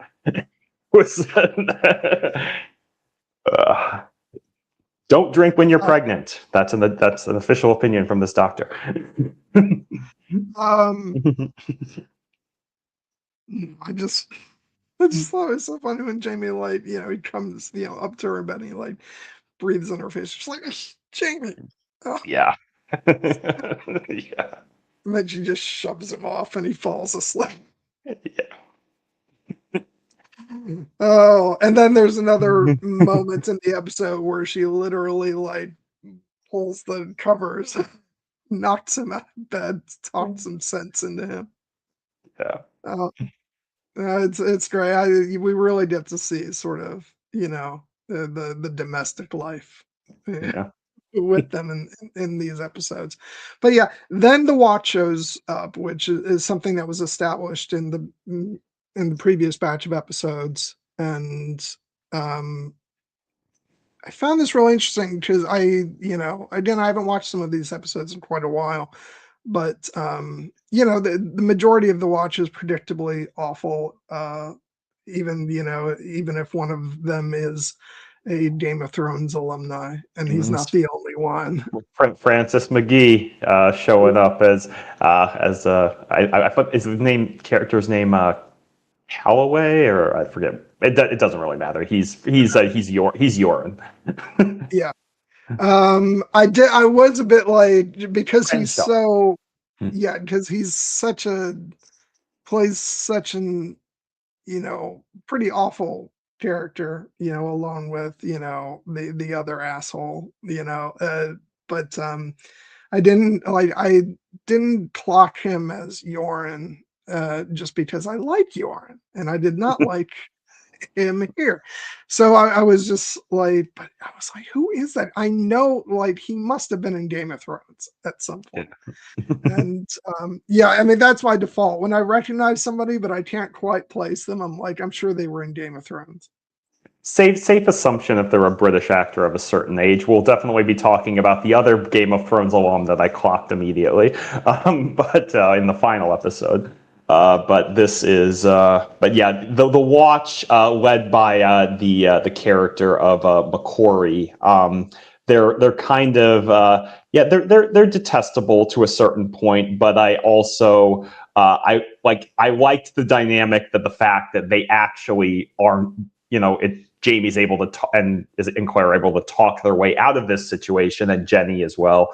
And we ultimately learn that even though these characters are doing basically offering a protection racket and are really kind of morally unscrupulous, they also don't like the redcoats either. So they're not going to turn Jamie over unless he gives them a goddamn good reason to. And speaking of detestable characters, the character of Horrocks, who shows back up here, that guy, that's a dude who needed killing, let's just say.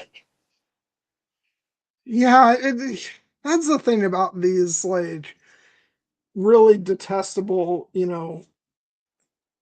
characters who will like blackmail you. It's like because someone's trying to blackmail you. It's never a one-off thing. It's Yeah. always they're always gonna come. Like even if they say, "Oh, just give me this amount," and that'll and then I'll be off. No, that's a lie. And and he would have placed Lallybrock in serious peril.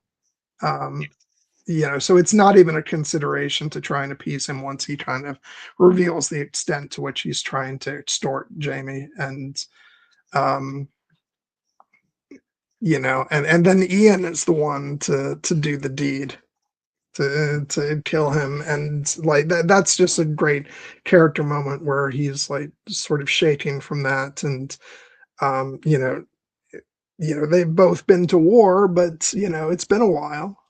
Mm. And and I'm sure it brings back those the awful memories of battle. And yeah, it's so that was a it's funny, like a character getting killed. It's a nice moment.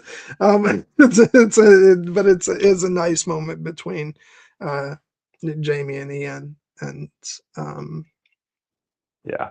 and like there's so much like that I want to talk about, that like the sort of that their close relationship is the foundation upon which some other things to come. But I'm gonna save that until we get to future seasons. But um but yeah, so and I just love that that's followed up with them just like they're just gonna pretend like nothing's amiss. And it's like, and they're like, "Oh, we haven't seen Mr. Hart," so uh, and we haven't either. And then it turns out McCoy is actually not that put out that they killed him, because he's like, good, I never liked the bastard. Which Yeah, and on that note, I really liked the character McCory. He's still not a good guy, yeah. clearly, but but the fact that he does seem to have some kind of code, regardless. Yeah. Because I actually, like you talked about how the Watch isn't going to turn Jamie over to the Redcoats, because I actually fully believe that the other guys would. Yeah. I think it's McCory that's because he's the one that calls the shots. He wouldn't turn Jamie over to the Yeah. Redcoats, and the others will kind of fall in line, behind him. So yeah, I thought it was really interesting the way they developed the relationship between him and Jamie, where Jamie clearly doesn't condone the things that he does, but there is this sort of begrudging respect that builds between them. And I thought that was really interesting. And he's much more of a, like, he ends up being more of a prominent character in these final episodes than I remembered originally. And so that was nice to see. I thought it was really well done. I thought the part was cast very well. And yeah, the others, though, screw them. They were just Well, awful people. Francis McGee's character, I believe he actually lives. He helps bring Yeah. Ian back to Lallybrook. So maybe he has a better path ahead of him. But yeah, McCory, unfortunately, even though again he was ultimately a very morally questionable character, as you said, he did have a code of honor. He and Jamie developed a kind of grudging respect, and I was a little bummed to see him not only have to meet his fate at the end of the hangman's noose, as he always knew he would. But the fact that he doesn't die immediately and is like choking on the end of the line, and they're having to like hold his feet, like that was a kind of a brutal end for that character.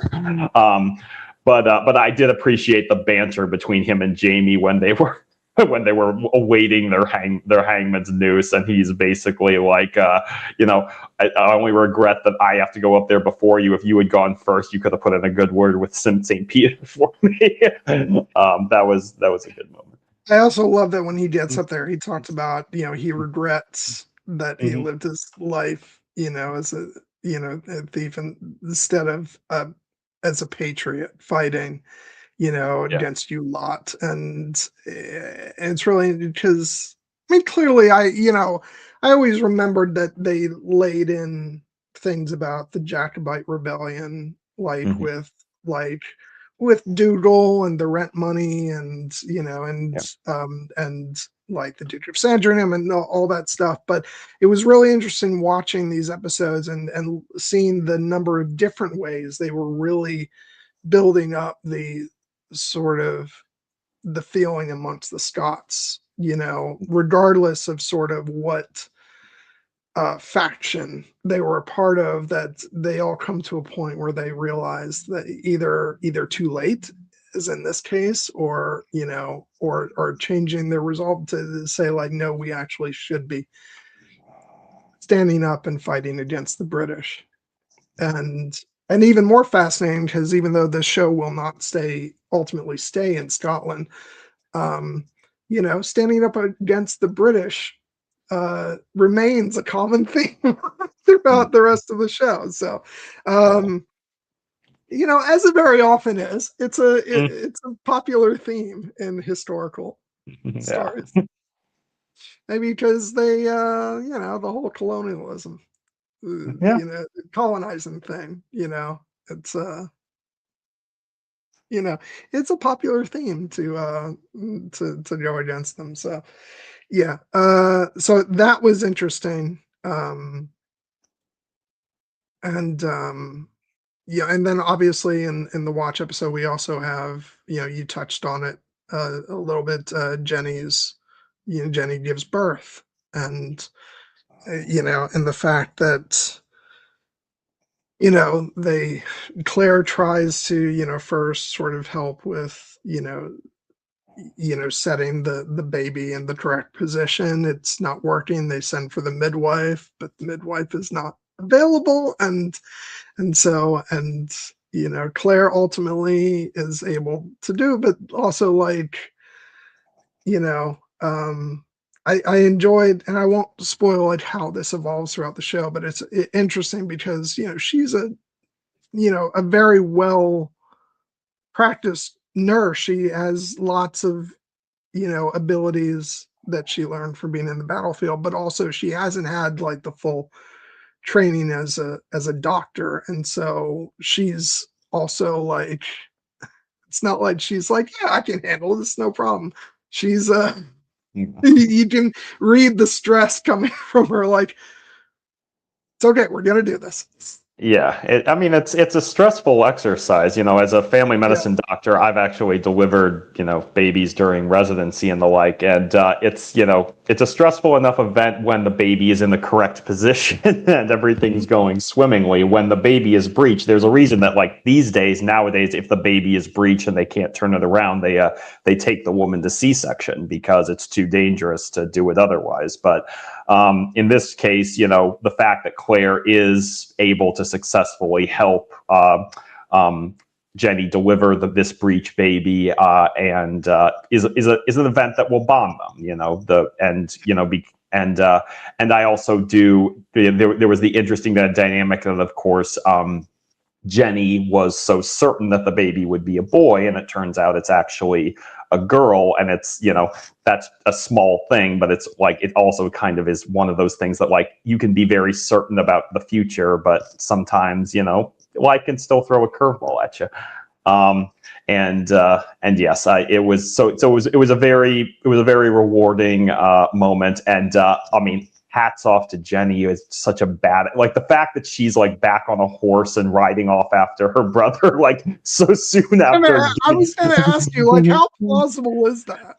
I mean, it is plausible. I can believe it's plausible in the sense that, like, women back in those days had to be tough and they had to be back on their feet. And, like, obviously women today still have, incredible resilience to go through childbirth as they do. But, like, it's more natural to give them time to recover. And in this case, it's just she's basically like, move or die. My gotta go save my brother. And if that means I'm having to, pump and dump with my breast milk on the road, then that's what I'll have to do.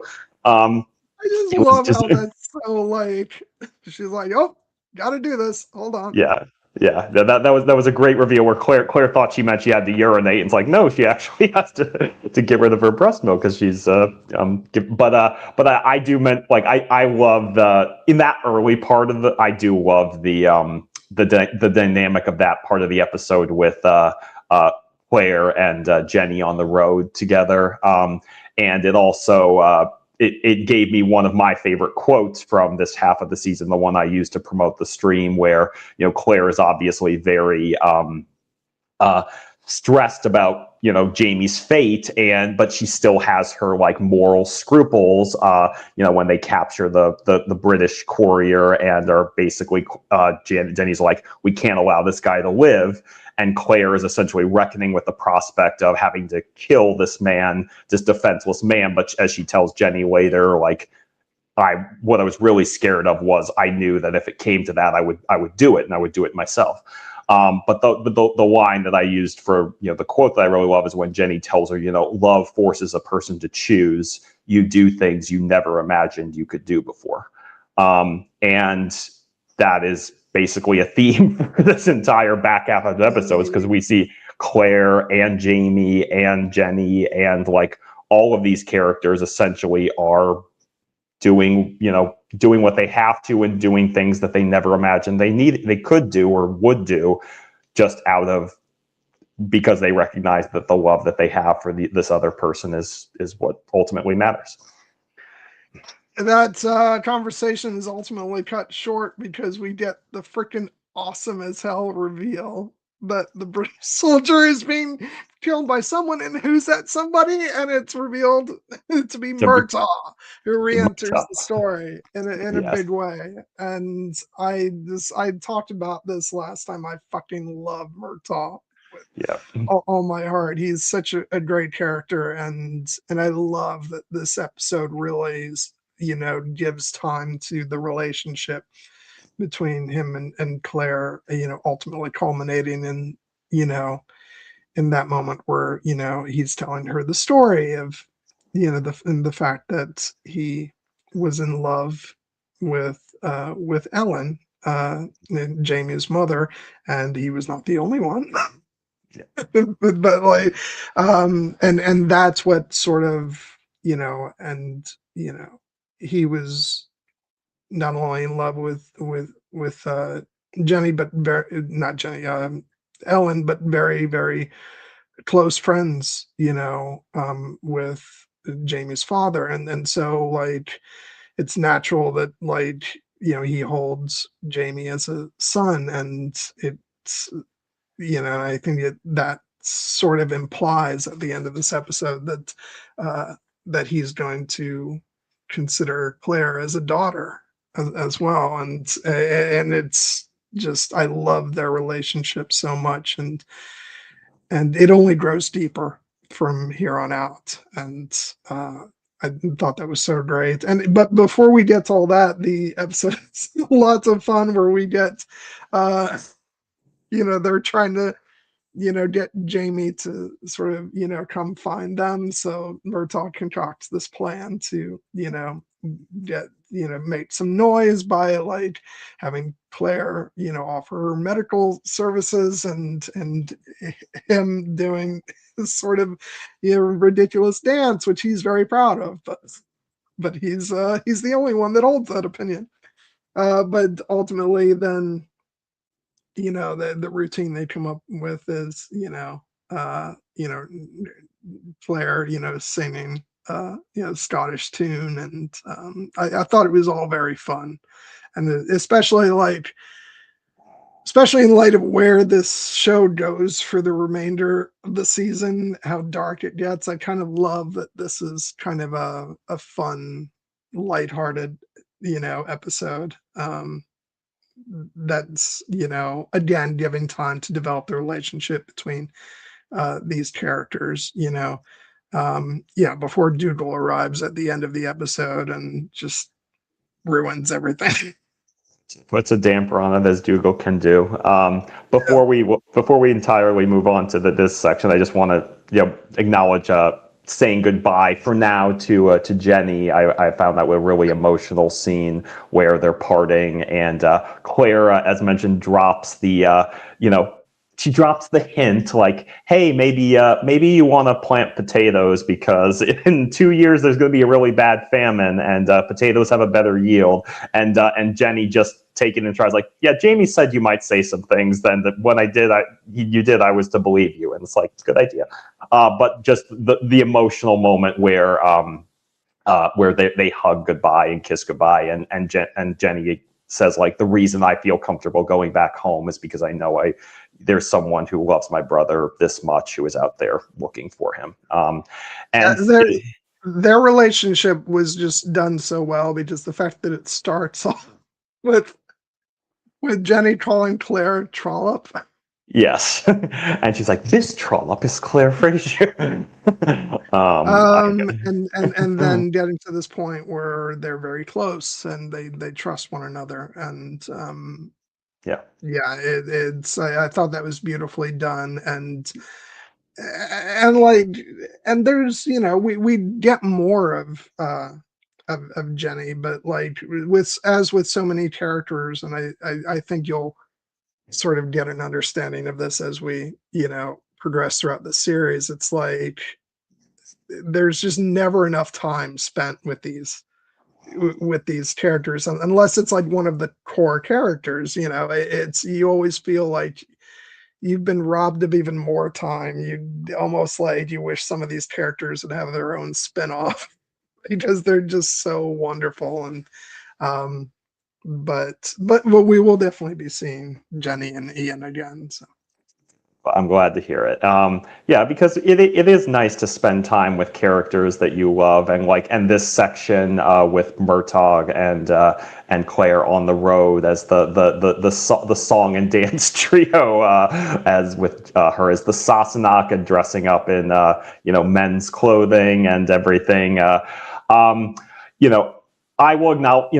I will own up to it. I mentioned during my initial reactions that there were a few sections of these episodes that did drag a little bit for me. This was one of them. I get why it's here. I do enjoy the dynamic between Murtaugh and Claire. That scene that ultimately culminates in it, the emotional reveal of Murtaugh talking about his love for Jamie's mother, and the revelation of where the Tusk bracelets come from, and Claire, in her frustration and heartbreak, spitting out, basically like, you don't understand, like, you've never lost or loved anyone as much as I have lost and loved Jamie. And like, obviously that's a very ignorant thing for her to say, because she doesn't know Murtaugh, but she's saying it out of a place of emotion and frustration. And the reason that works, and it's such a beautiful moment and a bonding moment, is because they had spent all this time together. And I get that. I will just personally own up to the fact that this was a section of the episode where I did find myself checking my watch a couple of times, like, oh, it's still going on. It's still going on. It's still going on. And I don't say that to say that it's like, it's bad. And you know me, you know how much I absolutely despise the term filler and think that most people have no fucking idea what it actually means. And I would not consider this to be a filler episode at all. But I will acknowledge that this was probably the section of the episode where this half of the season where I was the least engaged. Mostly just because it's a section where ultimately when they are trying to find Jamie, and then it's revealed that Jamie has been imprisoned, it made me wonder if maybe it could have been condensed. But I do recognize there's a lot of good stuff here. I just have to be honest that this was a section of the episode that was probably, out of everything else that I thought was so great about this last half, it was the section I personally struggled with the most. And the character of the gypsy, who essentially, Claire gives them all their money because she's so desperate to get, and Murtaugh's like, that was a very short-sighted thing to do. And turns out, yes, it was. Because ultimately when Jamie does hear the song, he hears the imposters, and that's the reason he gets captured. So it serves its purpose. It was just, for me, it was the section that I was the least engaged with. And in the chat, you're mentioning what episode we're talking about. We're talking about the 14th episode, titled The Search, specifically. Yeah, but again, I mean, I won't lie. I think on initial viewing, this was not necessarily my favorite episode of the season, but there is also a part of it, especially now, like going back to it, just getting to sit in this episode with Claire and Murtaugh and watching their relationship develop. It's that kind of, hindsight thing where you're like, you've spent so much time building up an emotional investment with these characters. And so it's just a delight for me to sit down and watch this. So I get it. But I love the episode. I wouldn't rank it among like one of my all-time favorites, but I think it's extraordinarily important for the relationship between Claire and Murtaugh.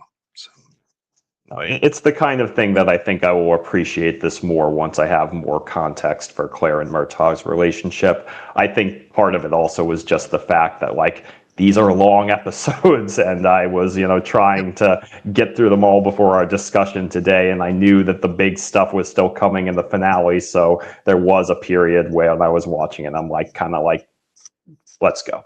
But see, now that just tells me you need to start your rewatch a little earlier. I mean, I was busy. I don't know if you heard. I was busy this past week. Important life events were happening. Yeah.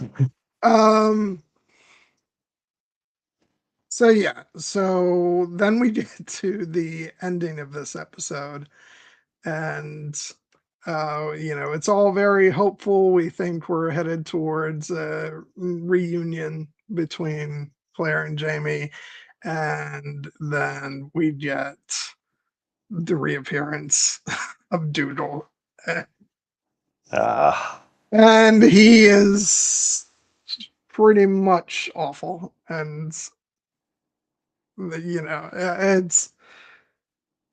this is not his finest hour. I will just say that. But yeah, I don't know. How did you feel like watching this, and like how did you feel first of all when he showed up, and then like as he kept talking, what were your feelings about that? Because it honestly gets more and more despicable.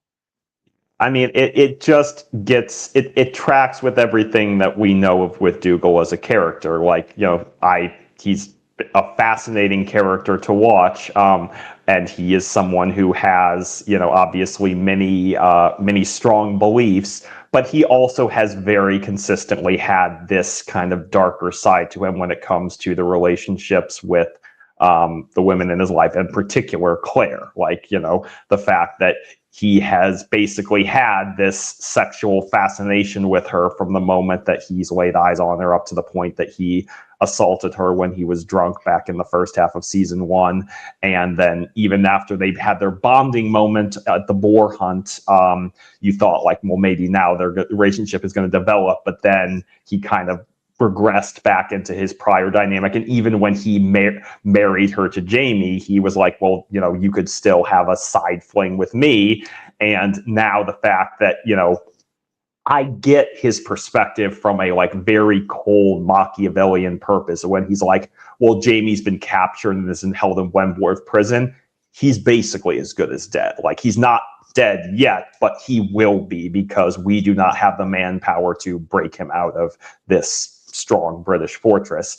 And so he just moves right on to the next thing of like, well, then, this is an opportunity for me to get what I want, not only like to bring the Fraser lands under my control and consolidate my power, but also to get this woman that I have had this fascination with. And I can present it as a deal like where for her protection, because with Jamie gone, she has no friends and allies in this part of the story. It's just like he's so callous about it that you just are like,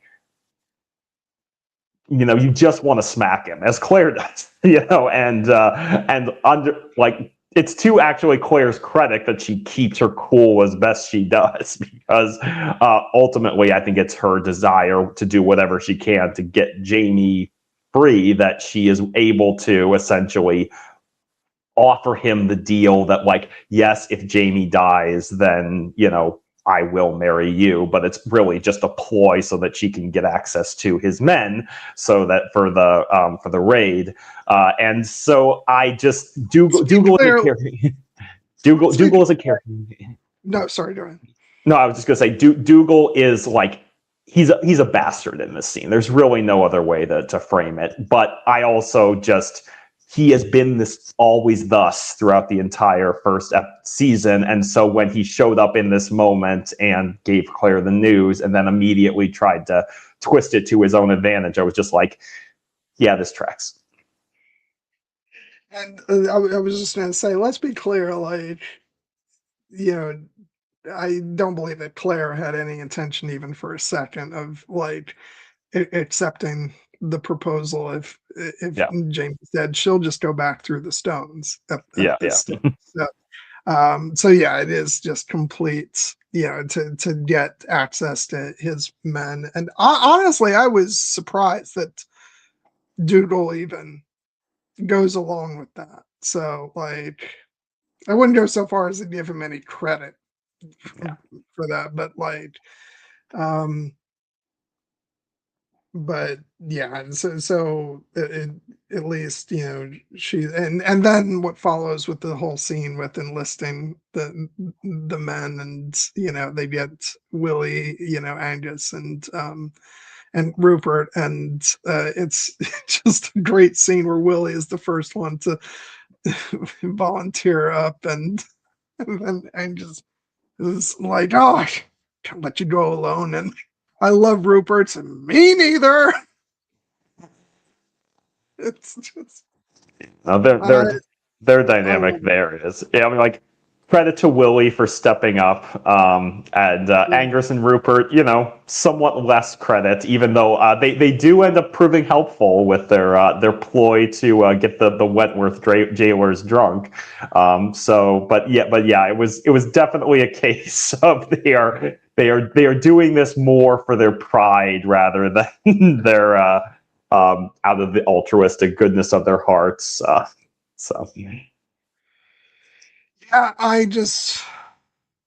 but yeah, just to say a couple final words about the Dougal Claire scene, just it's just the fact that in the end, like, he's all too eager to sacrifice Jamie just to take possession of Lallybroch and the Fraser lands, and and the Fraser men, and it's all for like, I get it because he's doing all this for the rebellion, and but it's just such a cold thing that he's doing, and and obviously I think ultimately, like, he's pretending to have these altruistic intentions, for protecting Claire, and the fact that that's what Jamie would want, but really it is that sort of dark fascination that he has with her. And yeah, it's really rather despicable, but also you enjoy just watching Graham McTavish like chew up the scenery, saying all this, because he is so much fun to watch, even as he's being just so awful. And I just love the way that Claire sort of, turns the tables in the conversation, and it's like, how many men have you brought with me? And he's like, 10. Why? And then when he says it's like, what she, and he's like, I know what you're thinking. It can't be done. And yeah, it's just her Russell, yeah, I just also love the fact that she's prepared to like go on a suicide mission rather than marry Dougal. But then of course she does like claim she'll go along with the marriage if if she fails. Which, as I said, I don't believe she has any intention whatsoever of doing. Um, but yeah, no, I it's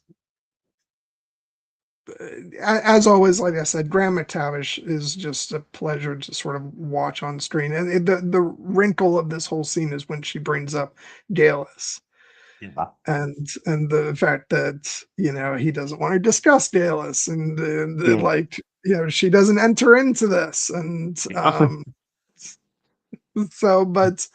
um but yeah, it's like, but him saying that, regardless of what you think about like Dallas's status, should we say, Hmm. like it's still such a sort of twisted, unfeeling position for him to take. Yeah. That's like, yes, I had this thing with her, but that doesn't enter into this conversation, and it's such a y- you know it's such an I'm trying to think of what the right word for it is. It's just like he's such an asshole and he's so disgusting. And yeah. But like I said, I love Graham McTavish, so it's like the character is fun to watch even when he's at his worst. And would you I mean I'm sure you would believe me, but I'll just tell you like you will find yourself like cheering Doodle on again in the future. I 100% Because believe it. I 100% believe it because, as I said, yeah, he's a complex, fascinating character, and his perspective, like, definitely tracks again with the character as that we have seen. Like that, he is, I would call him, very like cold and Machiavellian in his designs here. Essentially using people's emotions and relationships to service his own agenda, which is really what matters to him. And he believes in a cause higher than himself, I would say. But as we've seen, people who believe in a cause higher than themselves can sometimes justify doing terrible things to people in the service of that greater cause. And the way he treats Claire here is just, is not a credit on his moral character. But I also believe that, like, if we come to a point where he is, riding into battle against the British Army, I fully believe he's going to be a badass, and we're going to be cheering for him in that scene. So yeah, it's this is I think this is the last we see of Dougal for this season. So I'm looking forward to catching a back up with him in whenever the story rejoins us with him.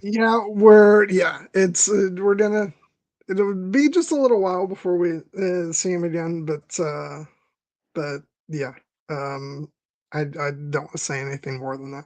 Um, but so okay, so that moves us into these final two episodes, which we've been building towards. We've gotten to talk about the the fun stuff, the exciting stuff, um, the things to cheer about. And these final episodes are grueling, harrowing, um, not without like redemptive emotional moments, but ultimately, as I've said before, I think they're the most difficult episodes of the series to watch, and but brilliantly constructed and powerhouse episodes, from everything from the direction, the performances, Bear McCreary's music, um, just everything, and it's episodes that are very important to the fabric of this show, and set a lot of things in motion, uh, to come.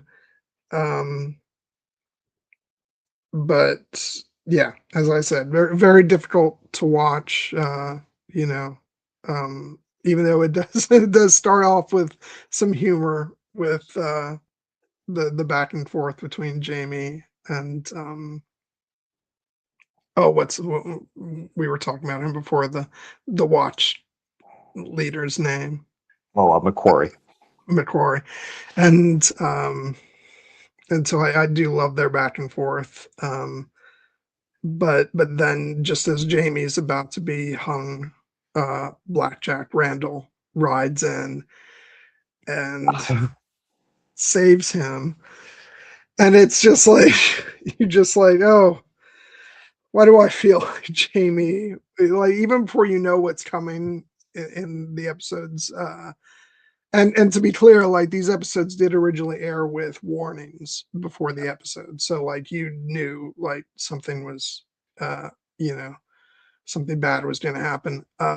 But like you get the sense when he rides in and and gives Jamie a reprieve from the hanging. You're like, oh, it probably would have been better for Jamie if he had just been hung.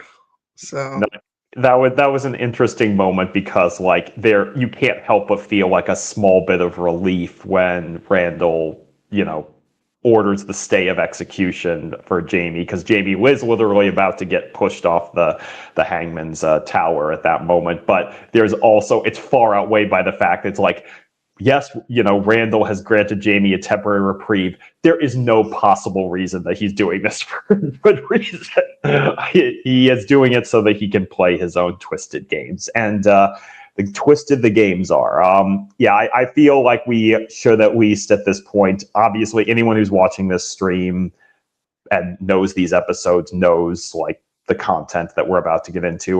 We'll put up a sign here and say that there is really no way to talk about what unfolds within the next 2 episodes without at least getting a little bit more explicit about what happens.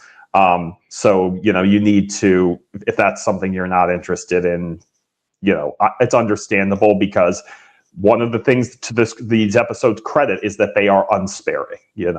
They do not shy away from the horror of what happens. And I will just note that I do want to commend, in particular, the director of these episodes is Anna Forrester, who we had also acclaimed for directing the beautiful episode "The Wedding" and also the season 1 finale, "Both Sides Now." And I thought it was interesting and obviously very deliberate that they also had her direct these episodes where we see, we saw the kind of the beauty of sexual intimacy that she explored in episode 7, "The Wedding," and here we get to see her turn that same camera lens on the horror of sexual violence.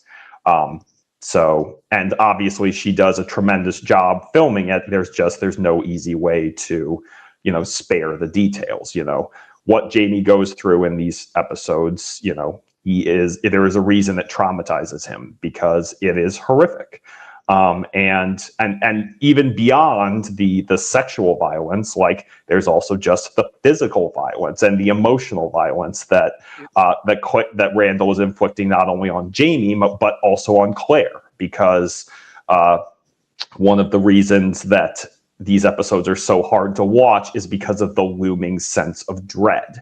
And I will not, like I mentioned, for instance, that like this was a moment that, even as spoiler free as I've generally managed to remain about this show, this was a moment that I knew about through cultural osmosis. I knew that Randall sexually assaults Jamie. And part of the reason was because, again, it was being brought up in the context of this episode airing in around May of 2015, around the same time that Game of Thrones went through its whole, cultural discourse around Ramsay's sexual assault of Sansa, and the fact that people were obviously comparing the two, and how did they handle it? Which one handled it the correct way? And I don't want to pass judgment on those things. I had mentioned last week the idea that there is a cadre of people who just, no matter how sexual assault is handled, are just like, I never want to see that in any context in my televised entertainment ever. And I was just saying that, I understand that perspective. You know, that is an incredibly valid life perspective to have. But it's like, if you are, you know, but this is a real thing that happens in the real world and that happened in real history. And even though this is a fictional show with time travel, they're grappling with real human things like Game of Thrones did. And so, yes, it is going to show this horrible and brutal side of humanity. And you have to be prepared for that if you are going to watch these shows. And if you're going to depict it, you know, you owe it to your audience to be, you know, honest about what it actually is, which it is a form of assault. It is a form of terror. It is a form of power. And that is what Randall is ultimately most interested in, is exerting his power over Jamie and Claire. He is very, you know, what he wants, as he says in this episode, is specifically for Jamie to submit. He wants his submission before he dies. He could just take what he wants from him, but it is what he actually is manipulating this situation to get, is to get it to the situation where Jamie ultimately, you know, not the proper use of this term, but where Jamie essentially agrees to it because he is doing it to save Claire. And that is some of the most twisted psychological warfare that you can see. And I will acknowledge that the episode did, you know, surprise me in the sense that episode 15 ends with kind of the looming implication of what's about to happen.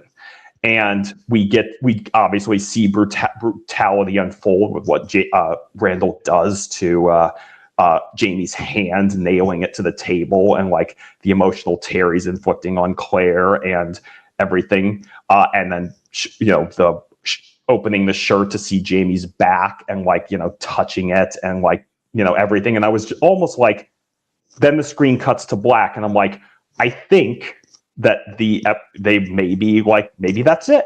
Maybe they are going to just leave it to the implication, and, you know, then we will get the emotional fallout of the aftermath. And then once it became clear in episode 16, oh no, that is not what they are doing. They're going back to it, and back to it again, and back to it again, and back to it again, and they are showing pretty much everything. And I was surprised by that choice in the moment, but then I was also, again, respectful of the decision to commit in that way. And obviously it's incredibly brutal and uncomfortable and repulsive to watch in many ways, but it also is, I think the show was doing a service in, you know, if this is going to have a lasting emotional impact on one of our central two leads, like, we needed to see just how horrific this was and how twisted the depth of Randall's psychology truly is. Yeah, I do remember I think a lot of the discourse surrounding season 5 of Game of Thrones, like, was pretty terrible. And I'm in no mood to revisit that.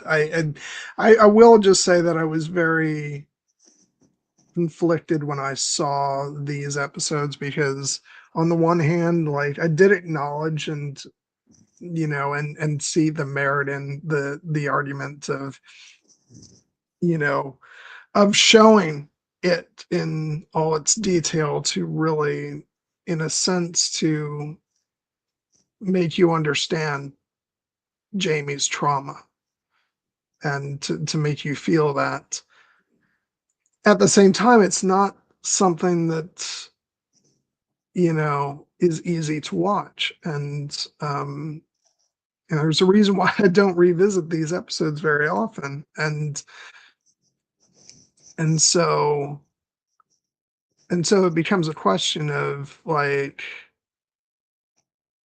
where is that line between creating an entertaining story, something that you can watch and, you know, and sort of have an enjoyable time, watching it, but then making sure that when you're depicting something truly horrific, that you don't want to shy away from that, and you want to make sure that it's, you're giving it sort of the, you know, giving it what it deserves, and the fact that, if you're going to have a character be dealing with the fallout of this, that you actually see the, how traumatic it is.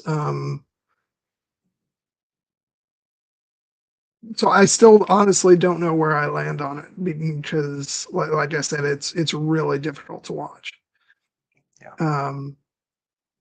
And I don't subscribe to the, philosophy of that, I know a lot of the discussion with Game of Thrones was that because it sort of cuts away from a certain perspective, that like it's doing a disservice. Like I still think that what we witness in Game of Thrones is pretty horrific in its own way. I think it's, but this is another level, and I think my honest feeling was that they were able to get away with it because they're showing this between two men, whereas I don't think in a million years they would have been able to get away with this if the, if it was a woman, being assaulted.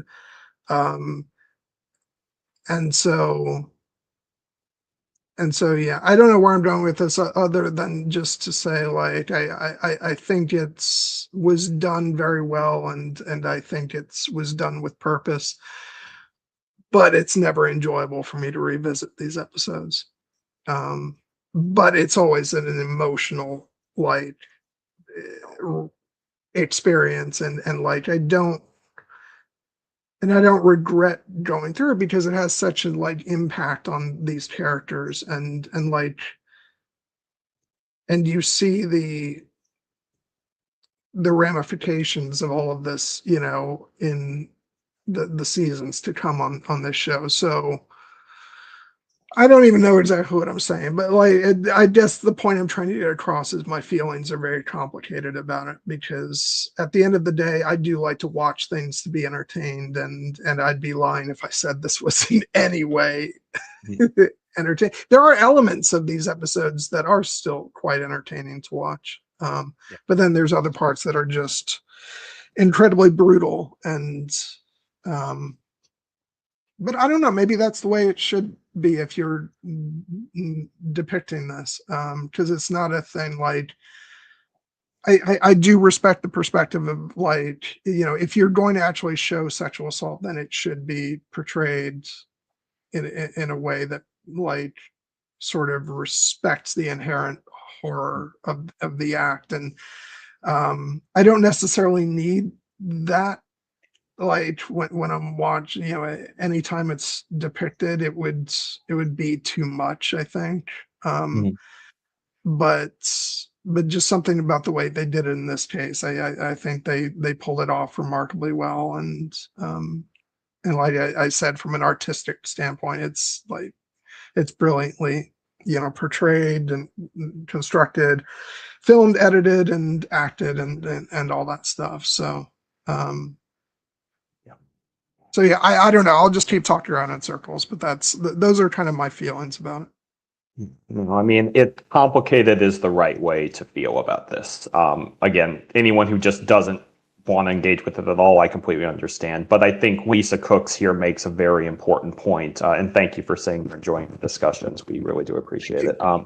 But yeah, where she says something Diana Gabaldon, the author, has made very clear is that Black Jack Randall is an equal opportunity sexual sadist. It's about power and control. And yes, I 100% agree.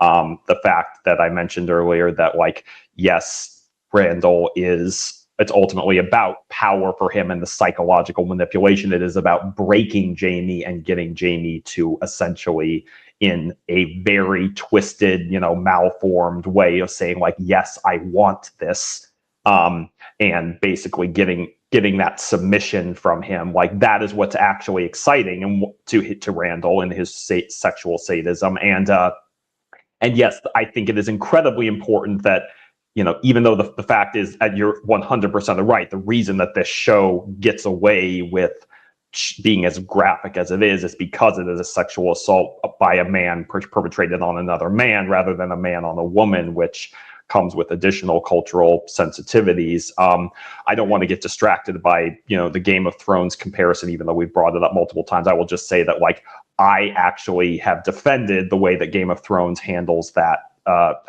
sexual assault scene, because I actually do think they made the correct choice, and I reject one of the principal arguments against it, which is that it takes us out of Sansa's perspective and focused on Theon. I don't agree, but we can talk about that when we talk about Game of Thrones. I think that this is a situation where the fact that it's showing it as a sexual assault between two men is critical specifically to Jack Randall's psychology, because there is a world where Diana, the author, could have made this less complicated and just be like, oh, Randall is basically like a repressed gay man, and this is the way that he can finally like let it out, you know, his actual sexual desires. And it's like, no, Randall is technically, I guess you could say, bisexual, but no, really what he is a sexual sadist. And, you know, it doesn't really matter whether it's a woman or a man, as long as it's power and control, because we have seen Randall sexually assaulting women earlier in this season as well. And we mentioned the fact that, like, he attempted to assault Jenny, and the reason he was unable to go through with it is essentially because Jenny started laughing and mocking him, and she took his power away in that scene. And the fact of the matter is that one of the reasons I think Randall has this fixation on Jamie is not just the fact that he's an attractive guy. It's the fact that Randall has put this guy through unholy torture with the whipping that he gave him, and the fact that he had said earlier, like, that boy and I were creating a masterpiece, and the fact that Jamie, even though he suffered terribly and bears these horrific scars, did not break in that scene. That is something that Randall, in his sexual sadism, basically sees as, oh, a challenge for me to see how far I can push this guy till I can get him to break.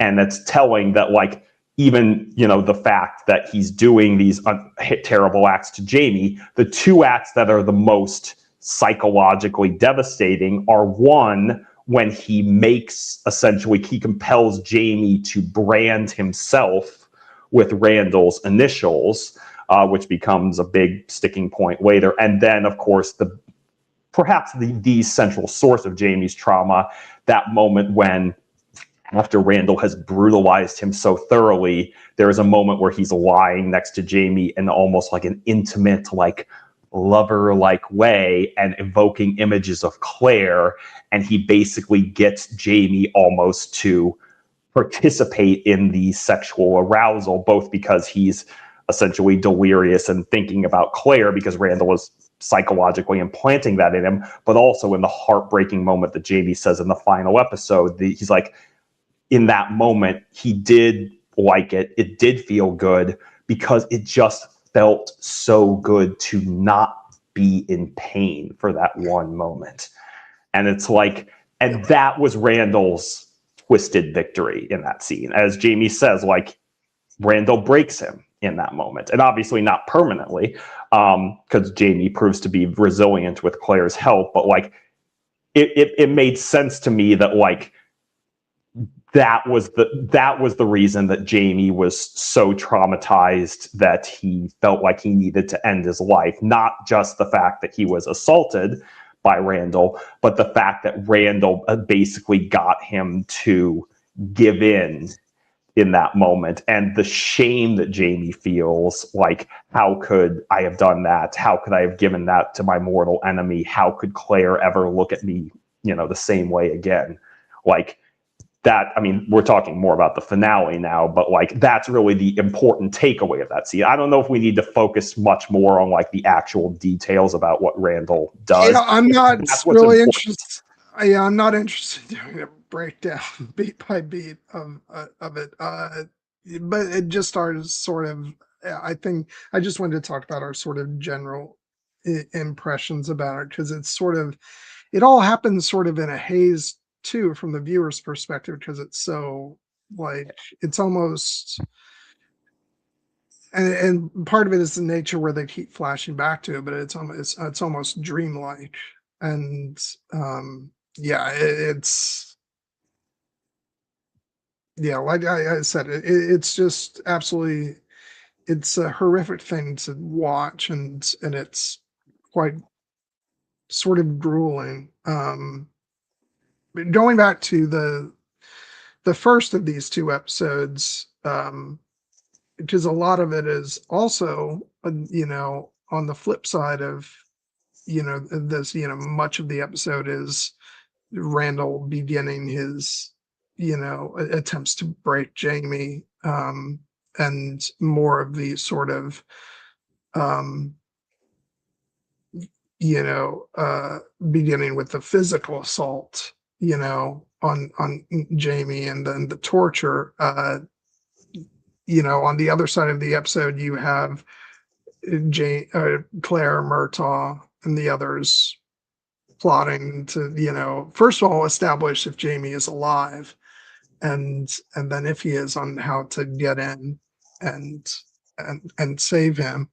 And I just love that there's that moment where, Claire kind of goes in to talk to the warden, and just to try and get in to see Jamie, but she's not even sure if he's still alive at this point. And then it's revealed that he is, and like she keeps her composure throughout that scene until the warden leaves the room, and then you just see her break down, realizing that Jamie is in fact still alive, and they have an opportunity to attempt to rescue. And then again, when she walks out of there, and Murtaugh goes to catch her before she falls, and like, I was interested to sort of see a follow-up to that scene, because it's like, from Murtaugh's perspective, I'm sure he doesn't even realize like what is she reacting to, because that could just as easily be her reaction if she finds out that Jamie is dead. And yeah, so yeah, so that was really interesting. And then you've got the whole thing with Angus and Rupert, fishing for information from the guards, even though it looks like they're just screwing around and drinking, and they are drinking. Yeah. A little bit of screwing around, but but they're really doing, getting information, and which proves valuable, and and allows for the first uh rescue attempt, which looks like they might pull off, but they don't. Yeah. And then it leads to, the harrowing encounter with Randall, you know, between the three of them, between Randall, Jamie, and Claire, um, which is absolutely horrific. Again, a common common word that we'll be using throughout these episodes. But but yeah, what's nice is that, like, I think these episodes do a good job of, even though like the major thing you walk away from these episodes is the the sort of trauma of going through Jamie's ordeal with Randall. I think these episodes do also offer up like these sort of classic, you know, other moments, like, the first episode is a jailbreak, and so there's all these scenes of them plotting to get Jamie out, which is kind of a nice reprieve from the really dark stuff. And then the final episode even, has us in, what is it, a monastery, um and you know, and you've got the sort of, and Claire's confession and these sort of uplifting moments to balance out the horror of when we flash back to Jamie's assault. And so I think that those, even though you may not walk away feeling that those were the most impactful moments of these episodes, I think they're incredibly important, because otherwise I think, the darkness of these episodes would be far too overwhelming. And so it's a delicate balance that you have to strike. Yeah.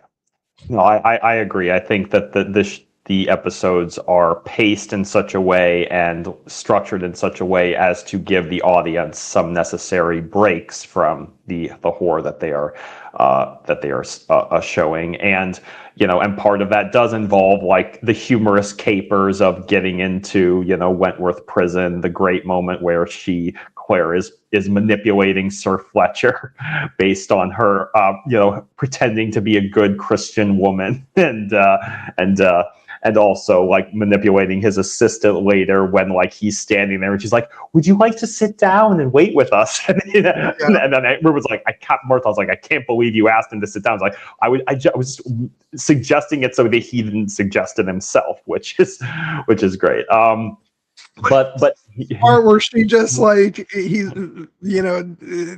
tells her like, you go find Jamie, I'll take care of this, and she just walks right out, and he's like, "Good luck to you too." Yeah. No, exactly. And even in like the darker scenes in the prelude to the actual horrific of the assault, like I will acknowledge that even though it's dark and terrible, there are some moments of actually like compelling character drama with good dialogue exchanges and wordplay that are entertaining in a different way. With things like where Jamie and Randall are facing off, for instance, and Jamie is straight up saying like, I will never submit to you or any man, and Randall's line of like, I have to admit there's a small part of me that would be crestfallen if you did. And then the moment when Claire breaks in with and then she and Randall are facing off, and I'd already mentioned Randall's like sadistic, like, "Yes, I'm afraid you will come to regret that small act of humanity." And also when she's cursing at him, she's like, "You bastard." He's like, "You can do better than that." And she's like, "You fucking sadist piece of shit." And he's like, "Better."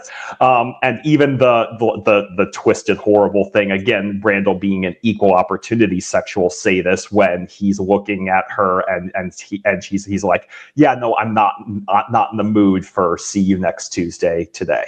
And she's like, "Well, I bet you would want to watch Marley, assault me." And he's like, "I have certain aesthetic principles.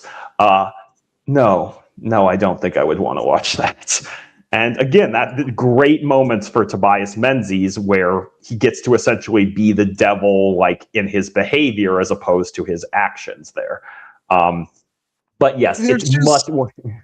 I really want to highlight just the way, we're talking about sort of moments of levity in the horror, but then I'm just going to go talk about like how horrifying Tobias is in the way that he carries himself. Just something about the way that he like sort of sticks out his gut as he's like walking around, in the uniform, and like it's just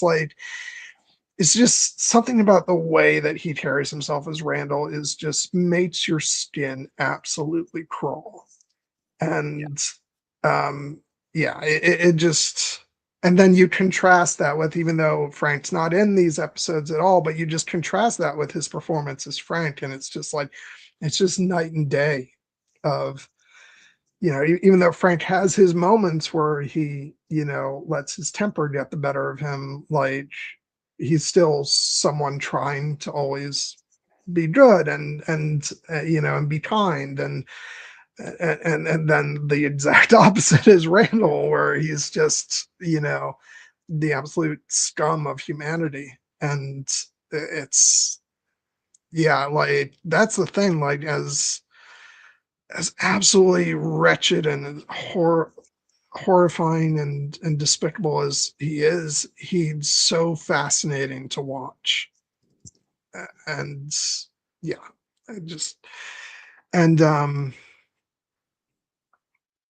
was God, you were talking about Claire and Blackjack, and something popped in my head. I can't remember what it is now, but oh no, the moment where where Jamie says, where they make a deal, and Jamie says, take her away, and and Randall is walking her, out of the prison where he's actually going to drop her, down amongst all the other dead bodies, um and the twist of the knife that she gets in, of using the information that she has to say, I am a witch and I curse you, and Jack Randall, with the knowledge of the time of your death, and you can see that he is so, like, that he believes it. There isn't a part of him that is skeptical when she whispers that to him, and it's so good, even though, like, Randall is about to have his own victory, but it's so satisfying still to for Claire to have that moment of victory over him. Yeah. Even though, like I said, there's much horror to follow. But gotta take your wins where you can get them. Yes, absolutely. And we get, even though ultimately Randall is, triumphant in his dark, twisted, psychological and physical sexual torture games in this episode. As you said, there are two moments where essentially the audience gets to say, yeah, take that, you bastard. One of which is Claire, dropping the knowledge on him of his time and place of death, which we do not hear because the show doesn't want to spoil itself. But I absolutely believe that it will haunt Randall until his inevitable end. Don't we know? Isn't he dead, being trampled by all those? Oh yeah, no. So, but no, I mean that's the other thing. Yeah, 0% chance Randall is dead. But all the same, it is still very satisfying after everything he's get through, to the moment when he goes to the door and sees the cows rushing in, and they just barrel over him and crush the door on top of him, and you're just like, I hope that fucking hurt. And obviously, like, yes, that's another moment where you're just like, go kill this guy while he's down and defenseless. But I mean, he looks pretty dead. I don't believe he is. But I hope he wakes up with one hell of a headache and a few broken ribs. I will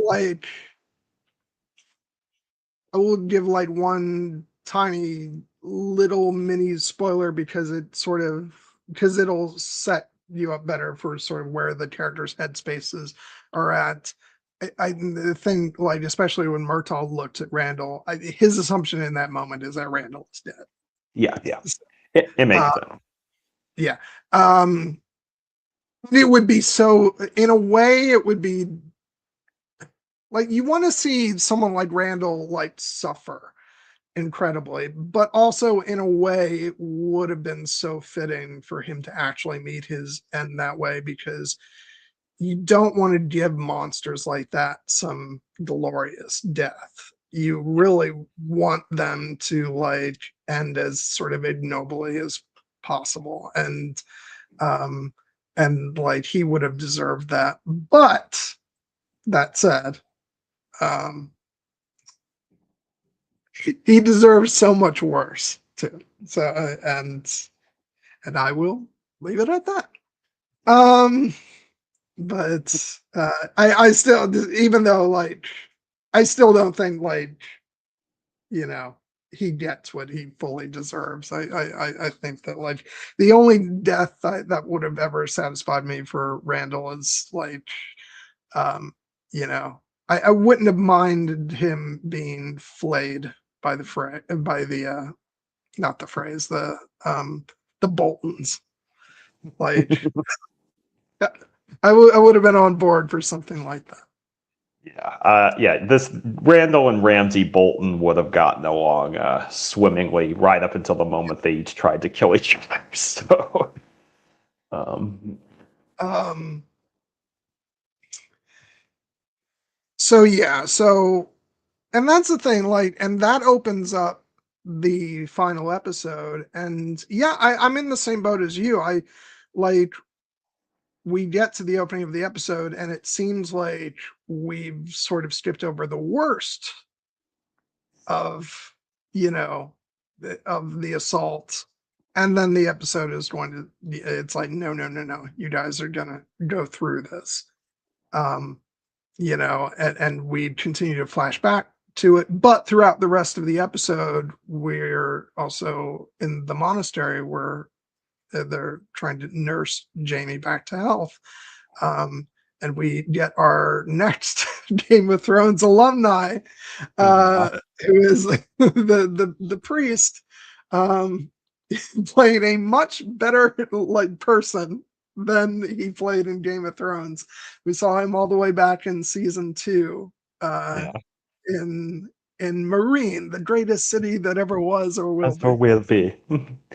Yes, Ian Hanmore here playing Father Anselm, but obviously we know him, as many do, as Piet Pri from season. I don't have a full picture of him, but you can see his lower half here. Yes. No, it's a testament again to how my brain works and how much joy Game of Thrones brings me, even though it's a dark show. That like after the horror of what we were just witnessing, one of the things that kind of lifted my spirits was when we went to the monastery and it was like, oh, Ian Hanmore is here. Even though in Game of Thrones he is a very evil character, he seems nice here, and he is. Almost unbelievably so. No, but I joke because, but I like, some people might scoff at the fact that like he hears Claire's story and believes it, but I love it because it's what this show needs at the moment, and it's like,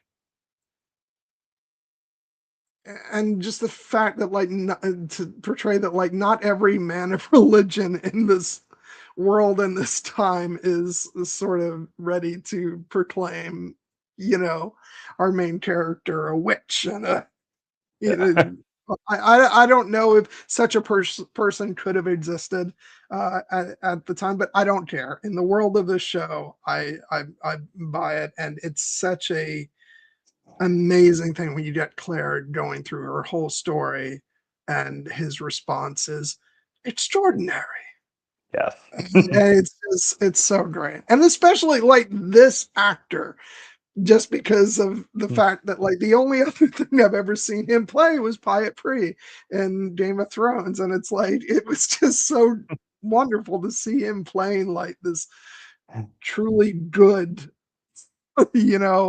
holy man, and who fully like believed Claire and offered, and took her confession and and offered her forgiveness, for what she perceives as her, sins. And like it was just a very beautiful moment, and we needed that.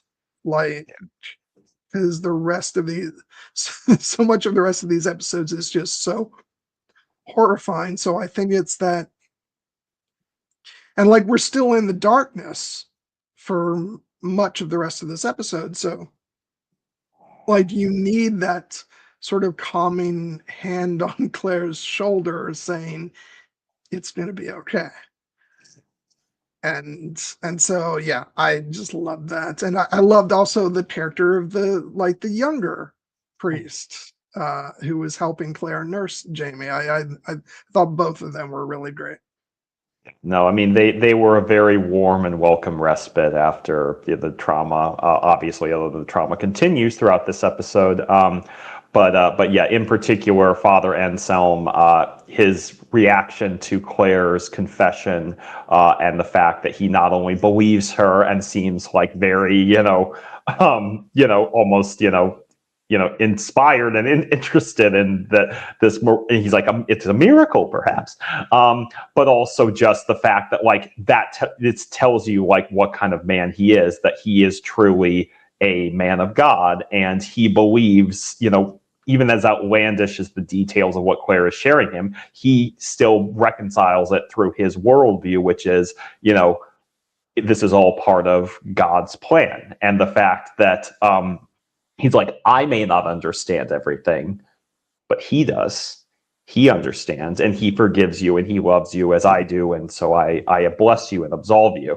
And that is what you're supposed to do. That's what you want from your priest, is because they can hear confessions, and confession is supposed to be a sacred space where they don't divulge anything. So he has probably heard people confess to murder and sexual acts of depravity and all kinds of terrible things, and here he's like, oh, this is a new one, and this is actually kind of an entertaining story. I feel like when I was watching this, I was kind of like, it's really a shame that Claire didn't have any science fiction fantasy novels on her when she traveled through the stones, because I feel like this guy would be a real sci-fi fan. Yes, I think he would be. Monks are obviously very well educated and well read. So I believe that he's a man of knowledge as well as a man of God. Although I will just note, there are so many reasons I could never be a monk. One of the chief ones is the fucking the fact that they have to do that to their hair with the bandeau around and the shaving of the top. I'm like, no, I couldn't. Even if I'm losing my hair naturally, I couldn't do that to what's left of the rest of it. But obviously they are focused on more important things, and yes, so it's nice to see them, as you said, also the younger priest helping Claire with the rather graphic surgery she basically performs on Jamie's hand, of resetting all of his bones from that were shattered by the hammer, and splinting him and making sure it's clean so he doesn't get infections. Again, we know how skilled she is at that, treating those particular type of battlefield injuries, but it's a testament to the fact that Jamie obviously has deeper wounds, that she heals him in the traditional way, but she has, as the younger priest or monk says, his body is healing, but his soul is still possessed by darkness. And the title of this episode is To Ransom a Man's Soul. And it's telling that it's ultimately what does heal Jamie's spirit is not Claire's, physical, talents as a healer, but her emotional talents as, someone who loves him and loves him deeply and is willing to essentially, make it clear that she intends to honor the vow that she gave him when she agreed to marry him. And because it is heartbreaking to see Jamie get to the point where he's basically asking Willie for his dagger to end his life, and Murtaugh, being so, heartbroken to see Jamie like this, but also making it and trying to shake him out of it, but also making it clear that if Jamie is truly gone beyond all hope, then I will not see this young boy I love and think of as a son waste away. If it really comes to that, I will help him end it. And obviously Claire, is not prepared for that eventuality. So she finally manages to get to the heart of the matter by giving Jamie a little bit of tough love to shake him out of his mental space. And then, of course, she discovers what is really ailing him, which is the brand and the fact that he had given in to Randall and enjoyed it for a moment, and just the shame that he's feeling. And she has to just show that, it doesn't matter. I still love you. Yeah. I just want to, before we sort of delve more into that scene, I just want to talk about that scene between Jamie and Murtaugh. I really love that whole scene is in Gaelic. Yeah. And they don't even give us any subtitles for it. And I just thought it was really effective, because you can get the gist of what's being, you know, like what the emotions are and what's being talked about. I just thought that was really, it's really great because it wasn't like, it was giving the audience a lot of credit to, to sense like what they were arguing about, and the emotions that are, flying between them. Um, um,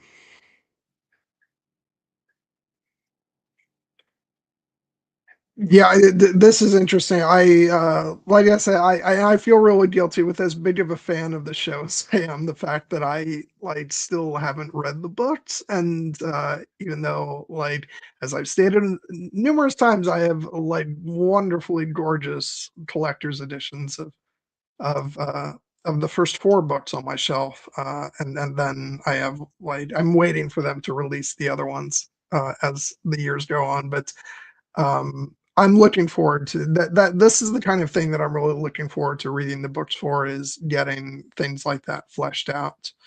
And I know that there's stuff they did on the show that they sort of fleshed out more beyond what the books did too, and changed some things. So it'll be really rewarding when I finally get around to reading them. To um, but yeah, I will say, as like someone who only knows the show, like I felt like, and we've talked about this, about how I think all the stuff with the Abbey is kind of a, in a sense, heals, Mm.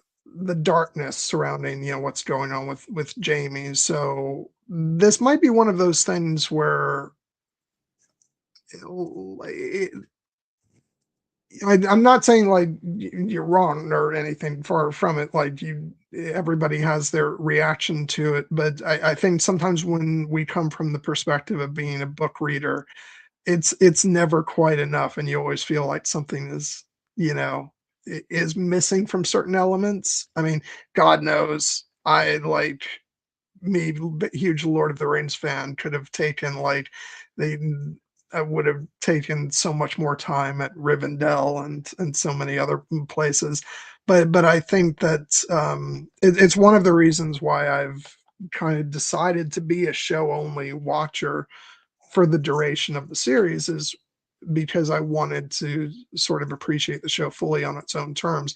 And I will say that, like, what they gave us of the Abbey was really impactful. But I have no doubt there's more story there, and I look forward to discovering it, one day. Hopefully not too far away from now.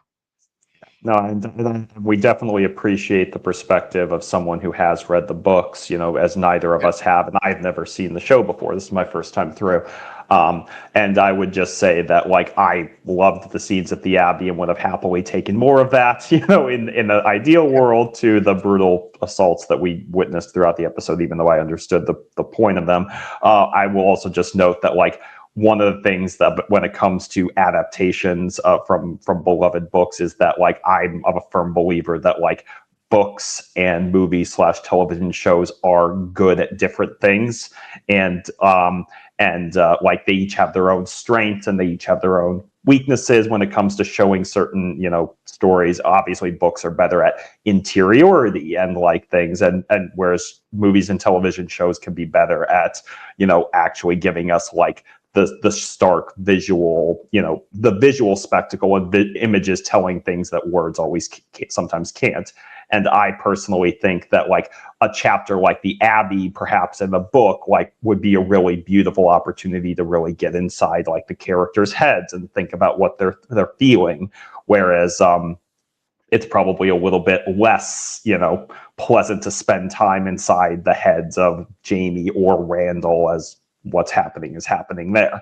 But obviously, the show has to tell its story in a different way, and it has to make clear why this is such a traumatic event for Jamie, and it's a little bit perhaps less visually dynamic to have Jamie essentially lying in the bed, recovering, thinking about all that's happened to him. But, like, in the book, I'm sure that would be an incredibly rich, passage.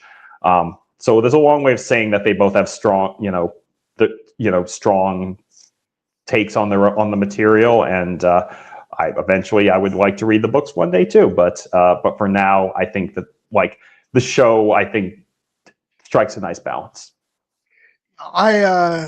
I've always been of the opinion that like adaptations and source material are um companion pieces. Um and I never expect an adaptation to like fully convey everything that I loved about a book. Uh just like if I read a book after I've seen a movie, I don't necessarily expect that I'm going to get everything I loved about the movie in the book, but I'm going to get other things. And so yeah, I'll be honest. I say that, I wanted to be a, show only watcher just for, the experience of like not comparing. But the truth is, I just have not been able to find the time to read the books. And like my to read list is outrageously long. So, but I've just got to get her. I've got what I've got to do is I've got to push everything else to the side and just commit to these. Like it's sort of absurd that someone who loves this story as much as I do has never read the books. I'm at this point I'm starting to be like Elijah Wood and the and the Lord of the Rings books. It's gonna be like 30 years down the road. I'm gonna be like, no, I'm gonna get to him, I swear. He was just on Stephen Colbert saying he had finally started reading them, and obviously Colbert was delighted by that. So Yeah. Um, so this scene between Claire and Jamie, it's so incredibly emotional, and like this is actually probably a good time to, because I feel like we've heaped praise on all the actors to a certain extent, throughout our discussion as it relates to certain scenes and stuff, and I'm actually going to do that again right here, but uh because in this scene both Sam Heughan and oh my god, Caitriona Balfe. Caitriona Balfe, like no, seriously, I know her name, it just like my mind goes blank sometimes. uh like they're both so extraordinary here. I really want to take the moment to highlight Sam Heughan though, because um it's just uh, I mean, obviously he's been great throughout the entire season, but I think the like what he conveys in these, especially in these final episodes, is just as I said, I love the fact that he portrays Jamie as someone who is, wears his heart on his sleeve even before he's gone through all of this. Um, and then to go through this and to see, I love the portrayal, even though it's like obviously would wish that Jamie would not go through all this and that he wouldn't be in this pain, but seeing the portrayal of someone who is like, honestly, he is the very image of like masculinity with his body, his strong muscles and stuff, but to see him sort of the way he's sort of like pulling back from Claire, and there's just something so delicate about his performance where he's been through so much, and he's showing a lot of um oh god, what's the word, vulnerability. And I just feel like that is something that we don't get to see very often. And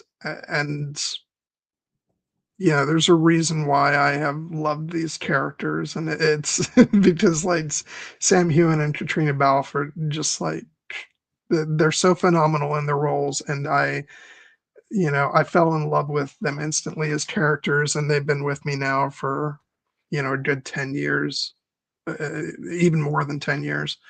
Um, and it's just, yeah, I just the two of them together in this scene, especially as Claire's trying to get through to him, and just when he says, "How could you have me like this, Claire?" And she says, "I'll have you any way I can." It's oh, it's so wonderful, and it's very like painful to watch the characters go through this, but they're gonna come out of this stronger, and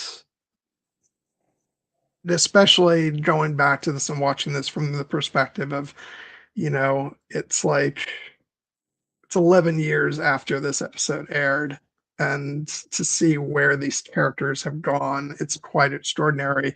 We were talking at the beginning of this discussion about like Jamie's voiceover in that first episode of this batch of episodes, and that carried such a different weight for me because now I can imagine like that Jamie is sort of recounting this, years down the road.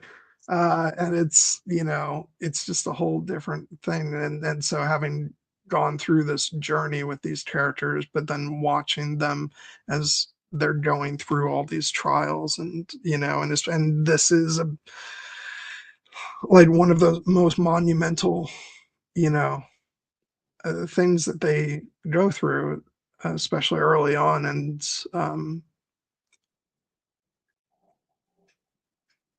I just love the love and tenderness shown between them, and the fact that Claire will fight for Jamie and refuse to give up on him, and refuse to allow him to give up on himself.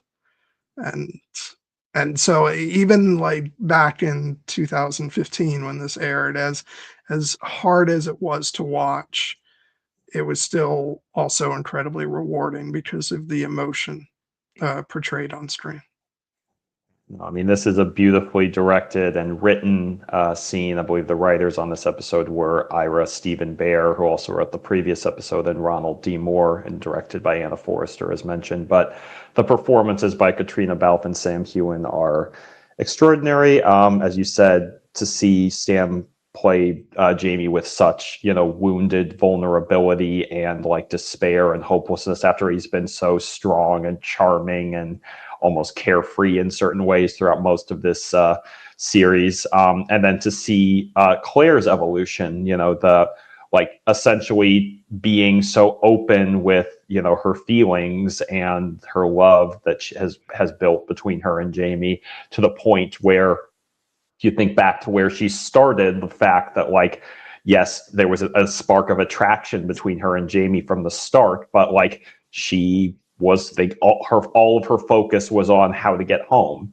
and back to her previous husband Frank, and to the fact that she, when even after she married Jamie and started to fall in love with him, there was always still that pull and that tension between like the fact that they were two people from two different worlds and two different times, and like to see where they started, like that kind of that conflict at the beginning of this 8-episode pod, and then to get to this point where essentially Claire is not only like just so desperately trying to get through to Jamie, even to the point that she recognized like, oh, well, so if you're not going to respond to my tenderness, then I will give you the tough love to just kind of shake you out of it. But then to open up her heart and basically say to him at this point that like, I want you, even like this, it doesn't matter to me that like you were physically tortured and raped, like you're still the Jamie, I still want you. But if you cannot do it, if you cannot live, then I will not live either. Then I will die with you, because I love you that much. And that is really the thing that kind of gets Jamie to reckon with the prospect of like, because he doesn't want Claire, he wants Claire to live, and he's probably thinking like, she can go on and have a life without me. She can go back to her other husband in her own time. And when the fact that she's saying no, like if I cannot have you, then I will die with you. Like it forces him to reckon with what's truly important, and what's truly important to him is Claire. He loves her more than he loves his own life, and so it doesn't obviously extract him from the full depths of the trauma, but it gets him to the point that he is willing to, to fight for, to live another day. And I do, it's an incredibly tender moment when they finally, fully embrace and, pledge themselves again to one another. And then the moment, the moment that follows when they undertake the symbolic act of literally cutting Randall's brand out of Jamie's chest wall, and the fact he's like, no, I'm not going to get me dosed up on laudanum. I want to be awake when we cut this bastard out of me. And obviously, Randall has left deeper scars, but we're very much like, there's the badass Jamie that we know, remember. He's going to fight. Yeah. It's still he still has a road ahead, but yeah, he's gonna fight for himself. He's not gonna give up, and yeah, that's just great. And I love that final spit that Jamie does towards the brain. And just real quick, I do want to go back and apologize to Lisa Kurtz. I made the assumption that you were a book reader first. That was that. Sorry about that. There was no reason to assume that was the case. When I read the books, there probably will be things I'm like, oh, they should have done it this way. And but yeah, so sorry about that. From that comment, I love the fact that I now have full context for the term Droughtlander that people use to describe the wait between seasons. Oh yeah, some of them have been torturous. Oh my god. We're about to enter the longest Droughtlander, which is the Droughtlander between season 8 and nothing. Well, there's the prequel series. Yeah, the prequel series, and we'll see if because there's still another book to be published. So I'm of the opinion that there is a kind of a chance that the series ends, with resolution, but also perhaps little open-ended to allow some further adventures. We'll see. I have no idea. But yeah, so we go from that scene out to the light, on the beach as everyone's giving their farewells, because it's been decided that Claire, Jamie, and Murtaugh are going to go to France, where Jamie has a cousin, and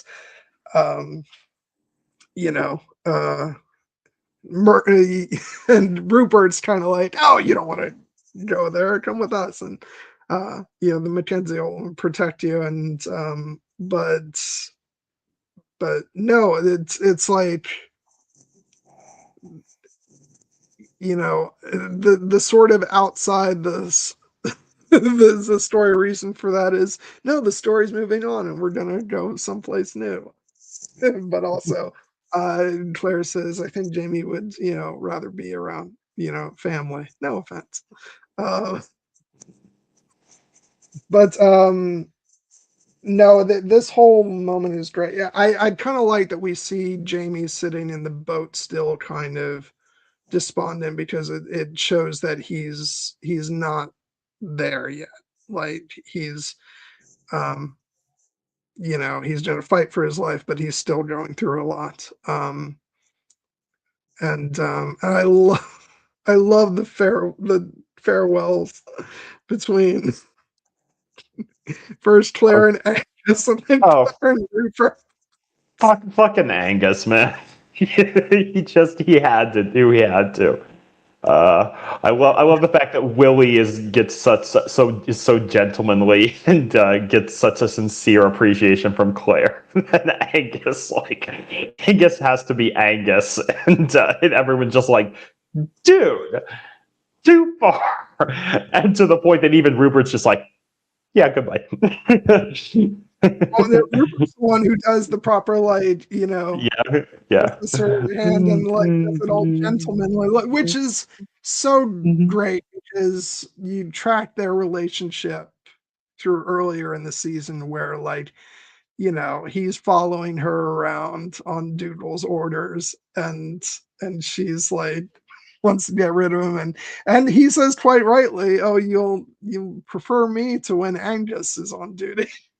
Yeah. And yeah, no, I just like it was such a asshole, like such a disgusting move on Angus's part, but I do love the fact like he doesn't just go in for a full mouth kiss. He's got to actually put his hands on her. It's like it's the most crass thing possible, and he's like, "Sorry, mistress, I lost my head." Oh my God. Yeah. No, it's probably not the time for that, now or ever. But you know what? I think Claire is in a position where she's just like, you know what? We can brush this off. Yeah. And maybe it shouldn't be funny, but it is absolutely hysterical. But yeah, and then I keep mentioning Bear McCreary's music, as I will throughout the rest of our discussions of this show. But like when they start rowing towards the ship, and the Skyboat song comes back in, it's just I mentioned earlier, it's like a breath of fresh air after all the heartache and pain of these past episodes. It's like, all right, we can breathe again. We we can be hopeful. Um, and and then they get on the ship, and they're setting sail towards France, and Claire starts talking about Jamie says we'll come back someday, and Claire's on her, she has Culloden on her mind, and the fact that they know it's coming, and to which Jamie is like, well, what can we do but play our part? And then she gets it in her head that we can, maybe we can stop it. Mm-hmm. And oh my God, is this like foreshadowing for what next season's going to be about? Oh my God. You obviously know, so there's no need to tease. But I would just say that, like, yeah, my instinct of this type of world is that there are certain things that perhaps you can change about the future and the past, and there are certain things that you cannot. And I kind of get the sense that a big historical battle of the Culloden's magnitude is something that they are not going to be able to change. But I'm sure that we'll get good drama out of their attempts. There is so much I want to say. I just don't want to give away some things that might be closer than you expect. So we'll get to it in a number of weeks when we tackle season 2. But she also drops another bomb on Jamie. Mm-hmm. Fact that even though earlier in the season she says that she doesn't believe she can actually get pregnant, which sign of the times. Even her time, they assume it's always the woman's fault, but seems to me like it was probably because of Frank. The fact it was just because it was destiny. It's like, obviously it was the magical connection between Jamie and Claire, that made the stork bring the bear. Yeah. And so that it's so wonderful, because this is the moment that I think really brings a spark back to Jamie's eyes. And like I think this is the thing that is going to sort of give him renewed hope. And um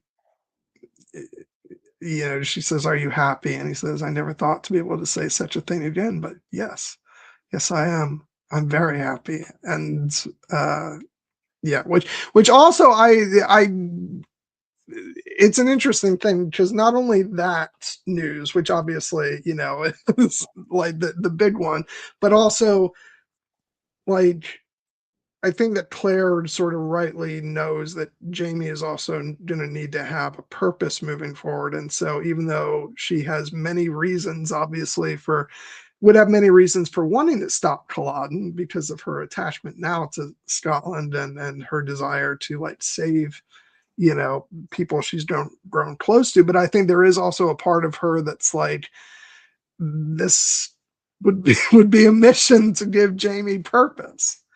And so I think that probably factors in a bit too for her pushing for that. And so yeah, so Jamie ends the episode and season with more hope than he perhaps thought he was going to have. And I just love the moment where, his reaction to her news about the pregnancy and their embrace. And again, fucking Bear McCreary and, that beautiful music. No, I loved this ending for the season, and the fact that we, not only end on a moment of hope for all these two characters who have been through so much, but are now, facing it together, but also the classic dynamic of of what I always enjoy with these types of stories, which is the idea of like, is the future truly written? Is it set in stone? Or do agency and choice have, can you truly make your own way? Can you make your own future? And as I said, I do believe that, like, at least the impression I've gotten from this world so far is that, like, yes, I don't think they're going to be able to stop Culloden, but I also do think that, like, the image of them sailing off together into the future is a hopeful one, because I do believe that they do have the power to, in many respects, make their own future. And that is because this is obviously, by the laws of what we would consider the natural world, this is a love story that perhaps should not have been possible and never been. Like, these two characters who were born centuries apart and were brought together by chance, they should not necessarily be having this opportunity to live their lives together, but they are, and they will, and they're going to take every chance to have every chance to take advantage of that. So it's a very optimistic ending to, obviously, what has been a very action-packed and very dark season at times, but it had to end with hope. It always does. And now we're looking ahead to our next discussion, which we will call Viva la Fraser, which was actually a tagline that was used in the promotion for season 2.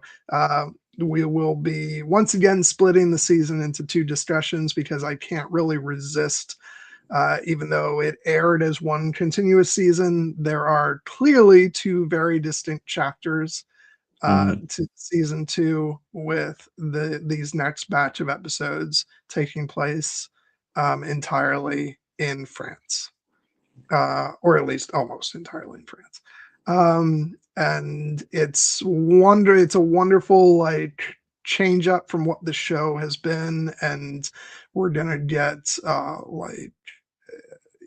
an almost whole new cast of characters, and it's just great because I told you one of the things I love about the show is that, every couple of years it seems to reinvent itself, and yeah, I'm really looking forward to it. Some of the, we'll meet some characters who, will have an impact on on Jamie and Claire in a big way, but we're also continuing on. Murtaugh's along for the ride, which is very fun. And yeah, so do you have any hopes or thoughts for what's ahead in season 2? I have plenty of hopes, most of which involve just getting to see how Jamie and Claire relationship evolves in this new context. Now that they are expecting, and as you said, they have a new mission and a new purpose.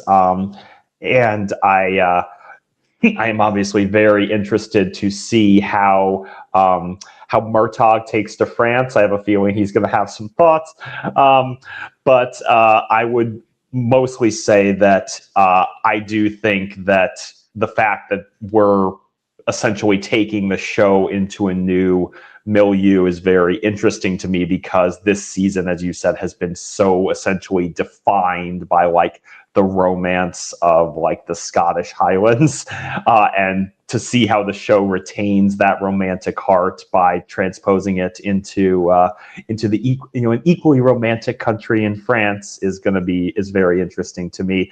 And yes, with the prospect of Culloden looming over it all. And then also the other thing that I'm obviously interested in is the connection back to Claire's own time, and the fact that, as you said, we didn't get to see Frank at all in the second half of season 2. But I have to imagine that at some point that timeline and that character is going to come back into the story, and I don't know if it'll be in season 2 or not.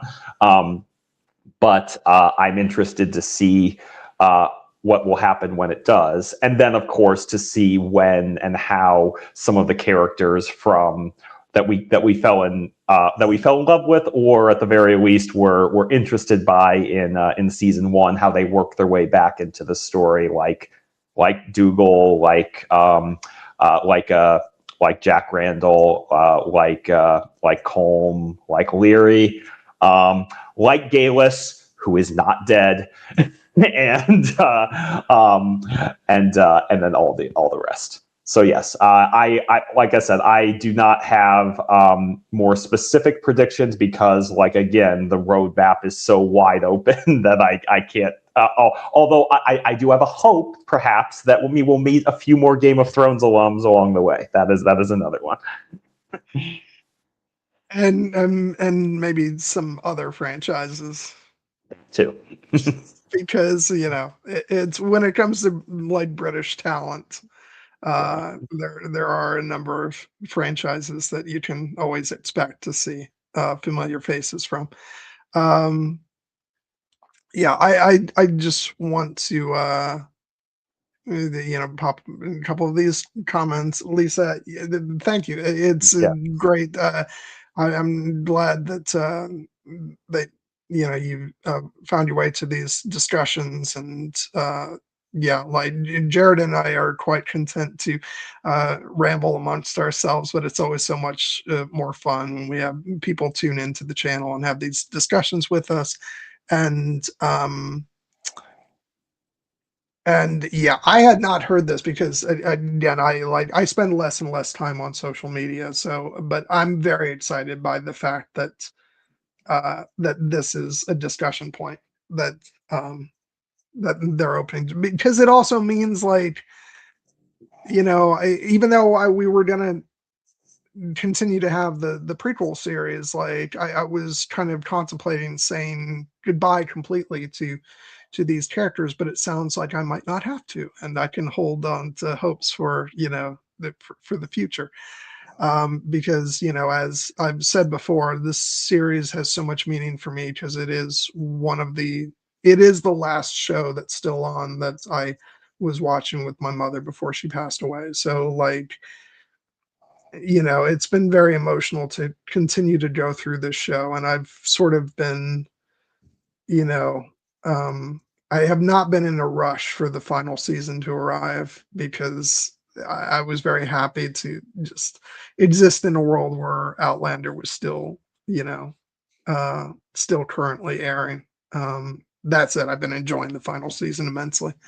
Um, but the thought that there might be a movie ahead, or even a sequel, whether that is a mini series or whatever, that would be great. I'd be very excited by that. Yeah, no, I'll just say, like, I'm excited for you to take in season 2, especially this. I mean, the whole thing, but especially this first part of season 2, because it's so different in terms of, like, the environment and the costumes and the cinematography, and it's just it's so great when this show gets to go off and do something different. um and yeah, I think you're going to be surprised.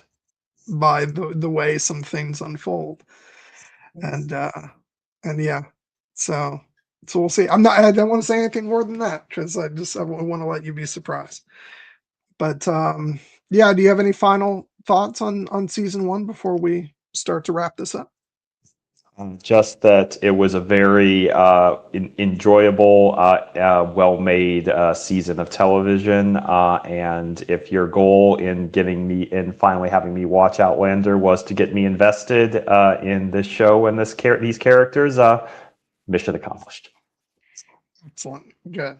Yeah, I'm so excited, and uh, yeah, I will say I'm still like trying to figure out exactly how we're going to format some of the future discussions of seasons to come because I feel like, especially seasons 4, 5, and 6, I want to do them in sort of tackle those seasons, you know, whole because those are less. Those are not really divided up the way some of these earlier seasons are. But then on the flip side of that, I'm like, but I have so much less time to watch stuff because I'm working more. So it's like maybe just for convenience sake, we'll continue to divide up the episodes. I don't know. We'll see. Yeah. Now, like I said, Well, I'm gonna defer to you entirely on like how we want to break up these Outlander discussions. Because yeah, like I have to acknowledge that because these episodes are like solid hour-long episodes, like knocking out 13 in a week or two is still a kind of a tall ask. So so I'm yeah, open. I'm open to spacing it out. I am trying to figure out like if I do divide future seasons up, I'm trying to figure out like good dividing placements so that like because I would say that seasons 1 through 3 have like very distinct like closing episodes like in between like the two sections of each season. But from that point onward, like seasons 4 and 5 are very clearly like their whole seasons, that don't really have that kind of structure. So, but I'm still trying to like figure out if there's episodes we can kind of end, like one discussion on to that gives us a suitably dramatic, stopping point. And um, because, like I said, it would be much easier rather than trying to fit them all in 1 week's discussion. So, but we'll see. We don't have to worry about that for a couple months, I think. Yeah. So, but yeah. So coming up, uh, so next week we're finally going to be having our first Maul Shadow Lord discussion, where we're going to be talking about the first 6 episodes, and we get episodes 5 and 6 very late tonight. I probably won't watch them until tomorrow. But like that show has just been so good, and like my only complaint is that it's going by so fast, just because of the way they're dropping the episodes. But I can't wait to have that discussion. It's going to be so much fun. And then the week after that, provided Heidi is feeling up to it, we're going to be having her on to do a discussion of the film Excalibur, which is celebrating its 45th anniversary this year. And then we'll finish up you know, the last 4 episodes of Maul Shadow Lord, and then we're sort of tentatively planning to return to Outlander on May 17th. And again, those will be the first 7 episodes. Some of this stuff might move around. This is not like by any means definitive. I think we kind of the Maul streams will stay where they are. But I don't know. Maybe we'll bump up Outlander season 2 if that works out better. We'll see. But yeah. So oh, thank you, Lisa. Thank you. We really appreciate that.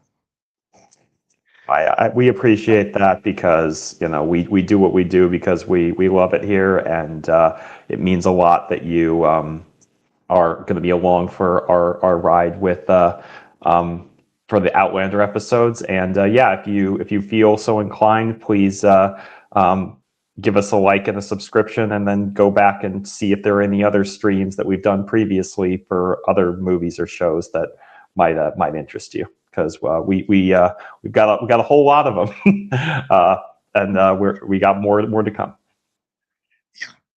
Oh my God, there are so many of them. And no, and our channel is pretty much built on the fact that you're never really going to catch us talking about anything that we don't enjoy, because that's just not what our channel is about. There's enough of that on the internet. We like to have a fun time discussing the things that mean something to us. Uh, so yeah. Um, if there's anything else on the channel you're interested in, please, feel free to tune in for those as well. If not, like I said, we'll be back for Outlander season 2 in May. So, okay. So I think that's about it. It's funny. We're still, approaching 4 hours, and yet somehow I feel like this could have gone even longer. And so I'm still regarding it as an achievement. But but yeah. Okay, we'll go ahead and wrap things up. Thank you once again for everybody who tuned in tonight, and yeah, we'll see you next time. Until then, have a great night. Bye. Bye bye.